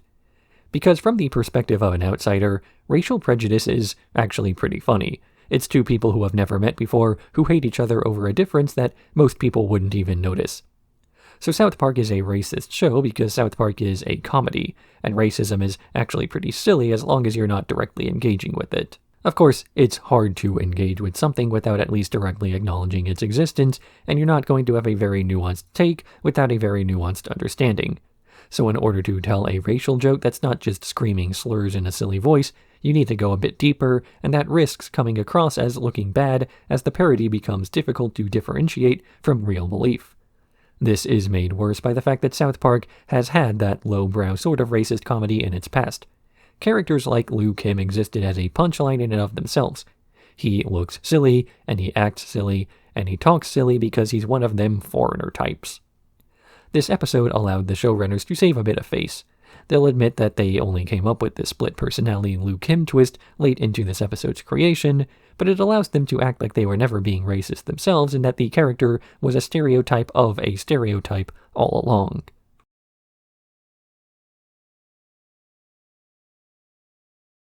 You're getting old. Stan gets a tween wave album for his 10th birthday, but Sharon takes it away from him as she can't stand the new generation of music, saying it sounds like shit. Randy tries listening to it himself, but also just hears people voiding their bowels, though he pretends otherwise and starts to double down on how much he loves the music so as not to appear like an old man, even going so far as to become a tween wave artist himself and making a Britches Holocaust at the bowling alley. Meanwhile, Stan finally listens to the tween wave album, only to hear nothing but fart sounds, eventually going to the doctor's office when he realizes that even the music he used to love sounds like number 2. He's diagnosed with cynicism, though he rejects this diagnosis as he believes he's just being honest about the world. This attitude causes his friends to stop spending time around him as he's now far too pessimistic about everything, looking, sounding, and tasting like deuces to be fun anymore. When Sharon catches Randy pooping on stage with another woman, she confronts him about his new obsession with appearing young, and he admits he's unhappy with his life. The couple decides that things might be better off if they broke up, rather than maintaining the status quo every week. Sharon and Randy separate for a while as Stan slowly gets used to everything being shit, and that maybe the cause is him. If everywhere you go smells like shit, the thing you ought to do is check the bottom of your shoe. Stan starts to let his internalized negativity affect his daily life, accusing everything else of getting worse rather than accepting that his standards are just unreasonably high. As this episode points out, South Park is an episodic show, which means that nothing really progresses most of the time. Randy tries a bunch of new identities and alter egos in the interest of making his life more interesting, only for these to be doomed to failure by default because the episode is going to end. Stan struggles to find any meaning in what's going on because he knows it's all repetitive and samey as well. Even the movie trailers he derides as shitty admit things like, who cares, you're going to see it anyway.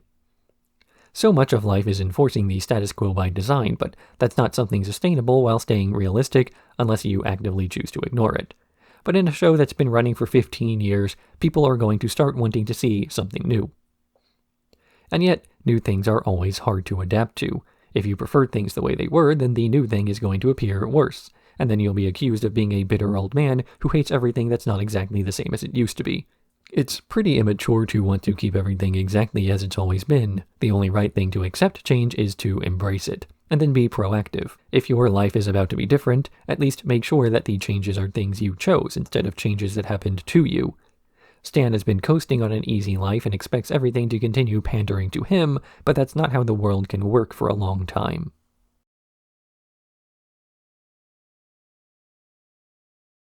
Asperger's. Stan wakes up, his parents still separated from last episode as the whole world looks and sounds just like it did before.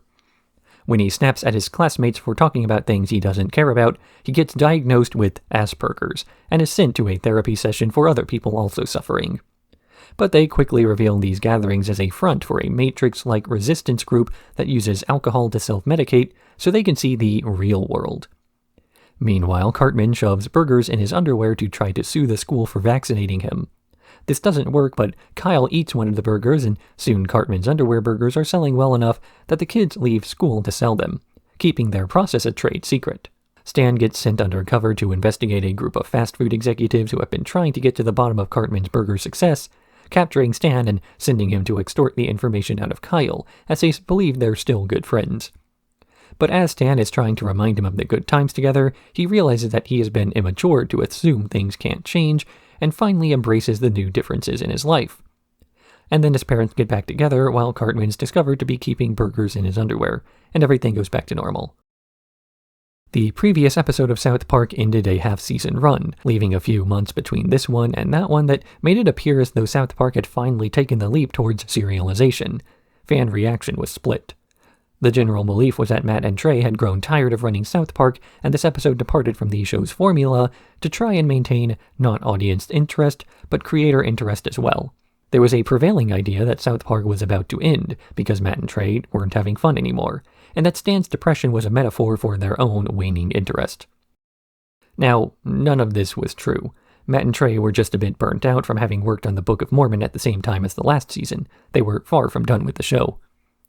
But in leaning into the wild speculation, they decided to make an episode that was a confirmation of their commitment to changing the show while keeping their typical mix of social satire and humor. This was done partially to troll the audience, but partially to gauge their own reaction to this experiment, an experiment that failed because, to the showrunners, keeping a serious and dramatic tone meant there was less room for jokes, the thing their show's supposed to be about. As soon as they tried leaning into the social satire with the Asperger's support group, they quickly realized it was far more interesting to take it in a silly direction instead of focusing on the fact that a person being pessimistic ought to come with a diagnosis, rather than accepting that they don't fit in and that's not the fault of some disorder.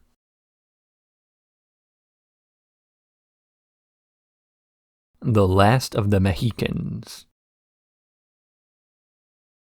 The kids are playing Border Patrol, with Cartman trying to stop the others from crossing over a border in his yard.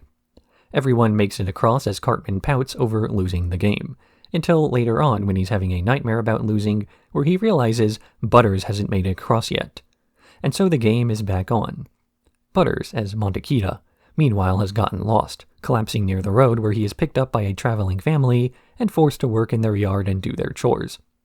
But this family eventually tries to reunite Butters with his own kind, dropping him off at a fast food restaurant where he describes their game and how he wants to cross the border. Seeing a little white kid wanting to go into Mexico, combined with the billboards and posters the boys have put up in search of their friend, inspires a new wave of nationalism among the Hispanic population of America, causing big waves of Mexicans to go back to their country for a better life, So the US Border Patrol changes their mission to try to keep Mexicans inside the country, with Cartman joining their ranks so he can win their game. Butters and the rest of Mexico eventually do make it back home, but Butters realizes he doesn't belong there and tries to return to the US. The Border Patrol agents welcome him with open arms and try to get some of their cheap labor back, but Cartman attempts to chase him down. Ultimately, Montequilla makes it across and Cartman loses, as the whole country of Mexico celebrates. I've said this already, but one thing TV as a medium struggles to handle is subtlety, and this is an episode created because of that. TV shows have to have good guys and bad guys, which complicates issues when reality TV shows try to present the same thing.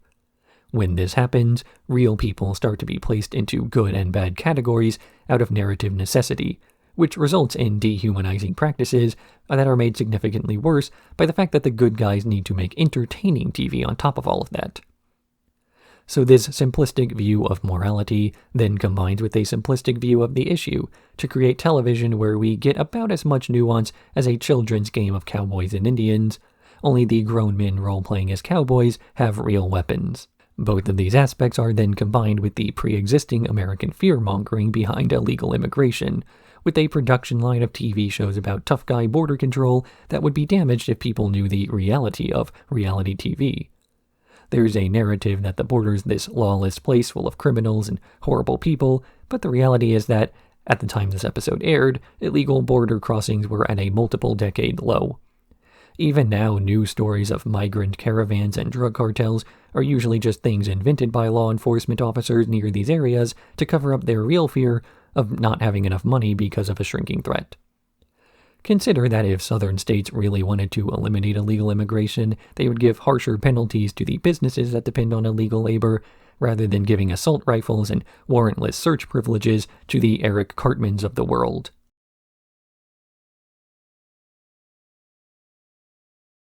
Bass to mouth. Cartman is excited to talk about the new eavesdropper story about Pete Melman crapping his pants at school, though he's called into the principal's office to discuss the fact that the last time this happened, Cartman bullied the student who had the accident, and not wanting another suicide on record, South Park Elementary tries to get Cartman to work to downplay the incident. His plan is to drug another student, Jenny, with laxatives, though the faculty tells him he can't have anyone shit their pants. So instead he works with the staff to throw a pizza party for all the students, where the pizza is laced with laxatives, because if everyone craps their pants, then it's as if no one did. Meanwhile, a group of students led by Stan is trying to track down the identity of the person running eavesdropper, discovering it to be a gerbil with a microphone on its head named WikiLinks, the brother of Lemmy-Winks. WikiLinks has recorded the staff drugging the school's pizzas and is prepared to break the story, so the faculty tries to throw Cartman under the bus, literally, for his involvement. But the kids have, at the behest of the Frog King, rescued Lemmy-Winks from his cage and taken him to school to have a showdown with his brother. Lemmy-Winks and WikiLinks have a realistic squirrel fight, and WikiLinks is killed, with Mr. Mackey able to delete the story about the drugged pizzas before it gets published. In the end, Cartman acts as though he's forgiven the school for throwing him under the bus, only for Mr. Mackey to explosively crap his pants as a result of some cupcakes that Cartman baked. Parody requires some degree of knowledge of the subject being parodied. It needs a level of nuance to ensure that whatever the parody is about is properly made fun of, as a surface-level teasing of a subject or concept will quickly lose its social relevance, as the subject is either understood better, or it fades away from society's memory. Media exists forever. An episode of a TV show that tries to be topical will exist for years afterwards, and will always have the concept it's making fun of at the forefront of its messaging, even if others don't care. And this is where this episode fails. It discusses WikiLeaks as though it were a celebrity tabloid, given some later developments that's at least aged better than other parts, but overall seems to show an understanding of the issue on par with knowing the name of the group. This is why other episodes that touch on social issues work better, as they do so under the guise of masking. They don't make an episode about a news story, they make an episode with subtext about that news story that allows the plot to work as a standalone tale, something this episode struggles with, as it's wearing too many hats while not wearing them well enough to say anything.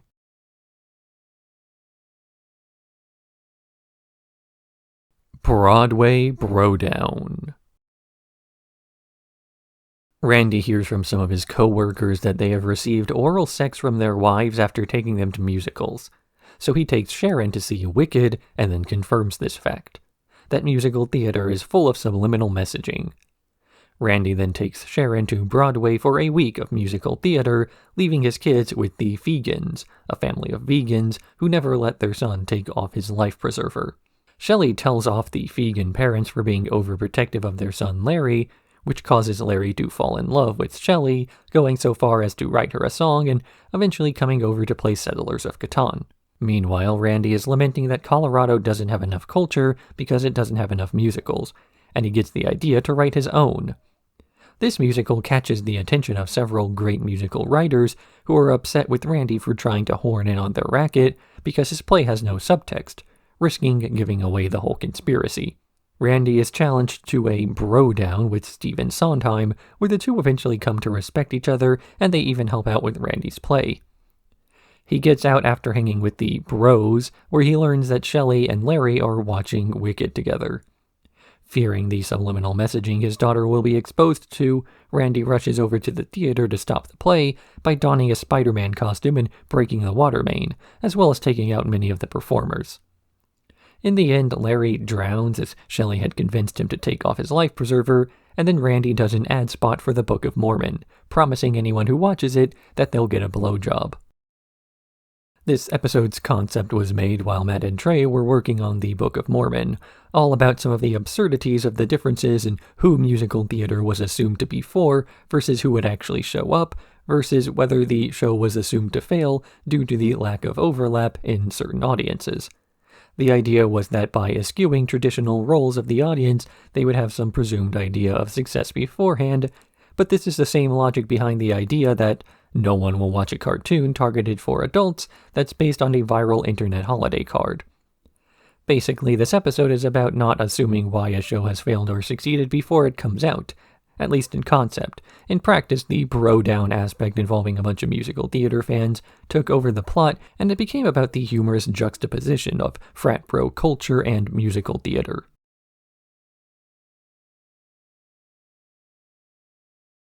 "1%. The results of the presidential fitness test come back, revealing that South Park Elementary has the lowest score in the nation. Not because the students are weak, but because Cartman alone has dragged down the average. They start making fun of Cartman for being fat, and then make fun of him for being too immature to accept that he's fat. That evening, Butters and Jimmy plan a 99% protest against the presidential fitness test, asking the organization to drop the 1% to improve everyone else's scores, though the media reporting assumes they're occupying the restaurant next door, Red Robin.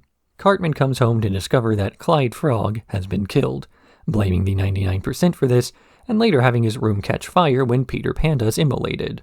He stays at Token's house as he assumes it's impossible for black people to be blamed for anything, only for the rest of the boys to show up because they found out the 5th graders are planning something big.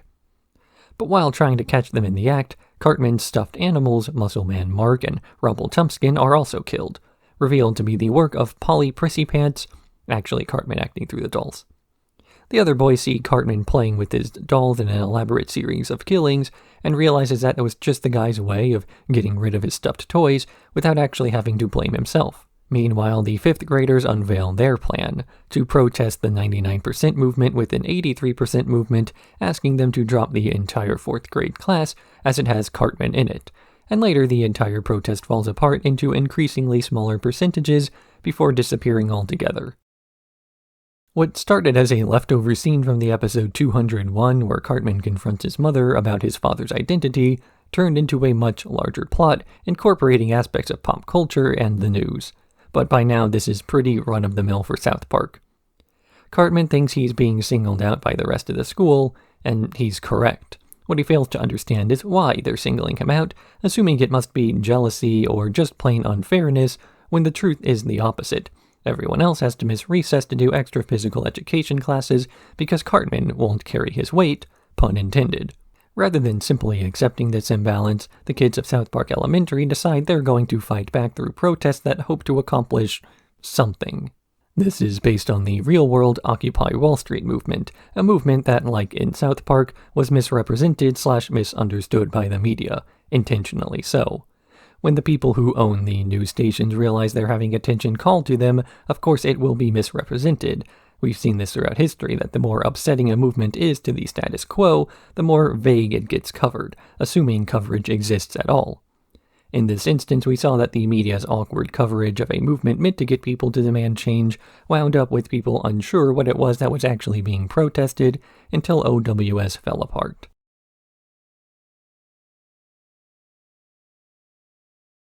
A History Channel Thanksgiving. The boys are assigned a report on the first Thanksgiving by local 1/16th Cherokee David Running Horse Sawitsky, and Cartman suggests they simply watch the History Channel instead of reading. They wind up making a report on the History Channel version of Thanksgiving, where the first Thanksgiving was actually visited by aliens, and this report winds up being cited by the History Channel's experts themselves as proof, and the boys are brought on the show where their quotes get taken out of context to make even more claims. But as it turns out, all of this was true, and a stray pilgrim, Captain Miles Standish, appears on Earth, needing to get back to command an impending war between the Indians and Pilgrims of a distant planet, over the stuffing mines that provide the food every Thanksgiving Day. Basically, it's the Thor movie. Kyle eventually manages to open the portal, which was Natalie Portman, and Standish is able to go home. In the end, the boys have learned the real meaning of Thanksgiving, only to watch another special on the History Channel about the fact that the first Thanksgiving was haunted. Television always tries to present itself as entertaining before anything else, and this often comes at the expense of realism or educational value. This isn't some anti-fact conspiracy or anything. TV has to be entertaining or else people will just watch one of the other shows on at the same time. The issue arises when firstly, there's more of a priority on getting views than educating, and secondly, there's still a veneer that the programming is meant to be educational.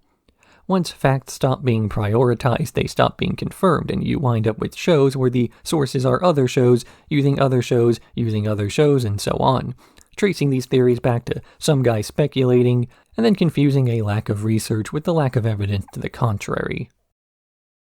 This wild speculation about aliens and ghosts and the like usually traces its origins to colonialist ideals, a reinforcement of the ideas that ancient peoples deserved to be subjugated because they didn't accomplish much with their societies, and if ancient ruins and old texts that outclass contemporary knowledge contradict the idea, then alien intervention is involved, instead of the possibility that these people were smarter than we gave them credit for. The Mayans knew the Earth revolved around the Sun at least as far back as 550 BC, over 2,000 years before Copernicus was executed for heresy for claiming the same thing.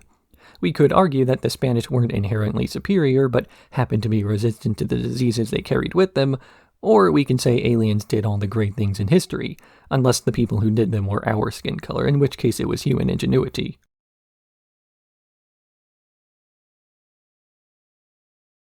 The poor kid. Kenny's parents get arrested for the meth lab in their yard by police being followed by cameras for the show White Trash in Trouble. He's then dropped off in foster care, where he and his siblings Kevin and Karen are given to the Weatherhead family, a family of militant agnostics who repeatedly drill into their children's heads that they can't be sure of anything. Back at South Park Elementary, Cartman does the math and discovers he's the new poorest kid in school. So he frames his mother for having a meth lab so he can be taken to foster care as well. But rather than ending up in Hawaii like he wanted, he's instead brought to the Greeley household too. Cartman resents this and the new elementary school for a time, before realizing that even as a foster kid, he's not the poorest kid in the new school. But Kenny's sister is not adapting well as the other girls are bullying her, only for Mysterion to arrive to reassure her at home and defend her at school. After the Weatherhead kids start talking about Karen's guardian angel, the militant agnostics start hosing down the children in the punishment room.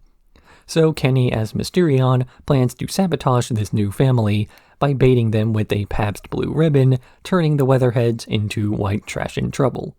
The kids are taken out of the abusive household, and Kenny gets brought back to South Park, where Cartman, after a jail sentence, is excited not to be the poor kid anymore.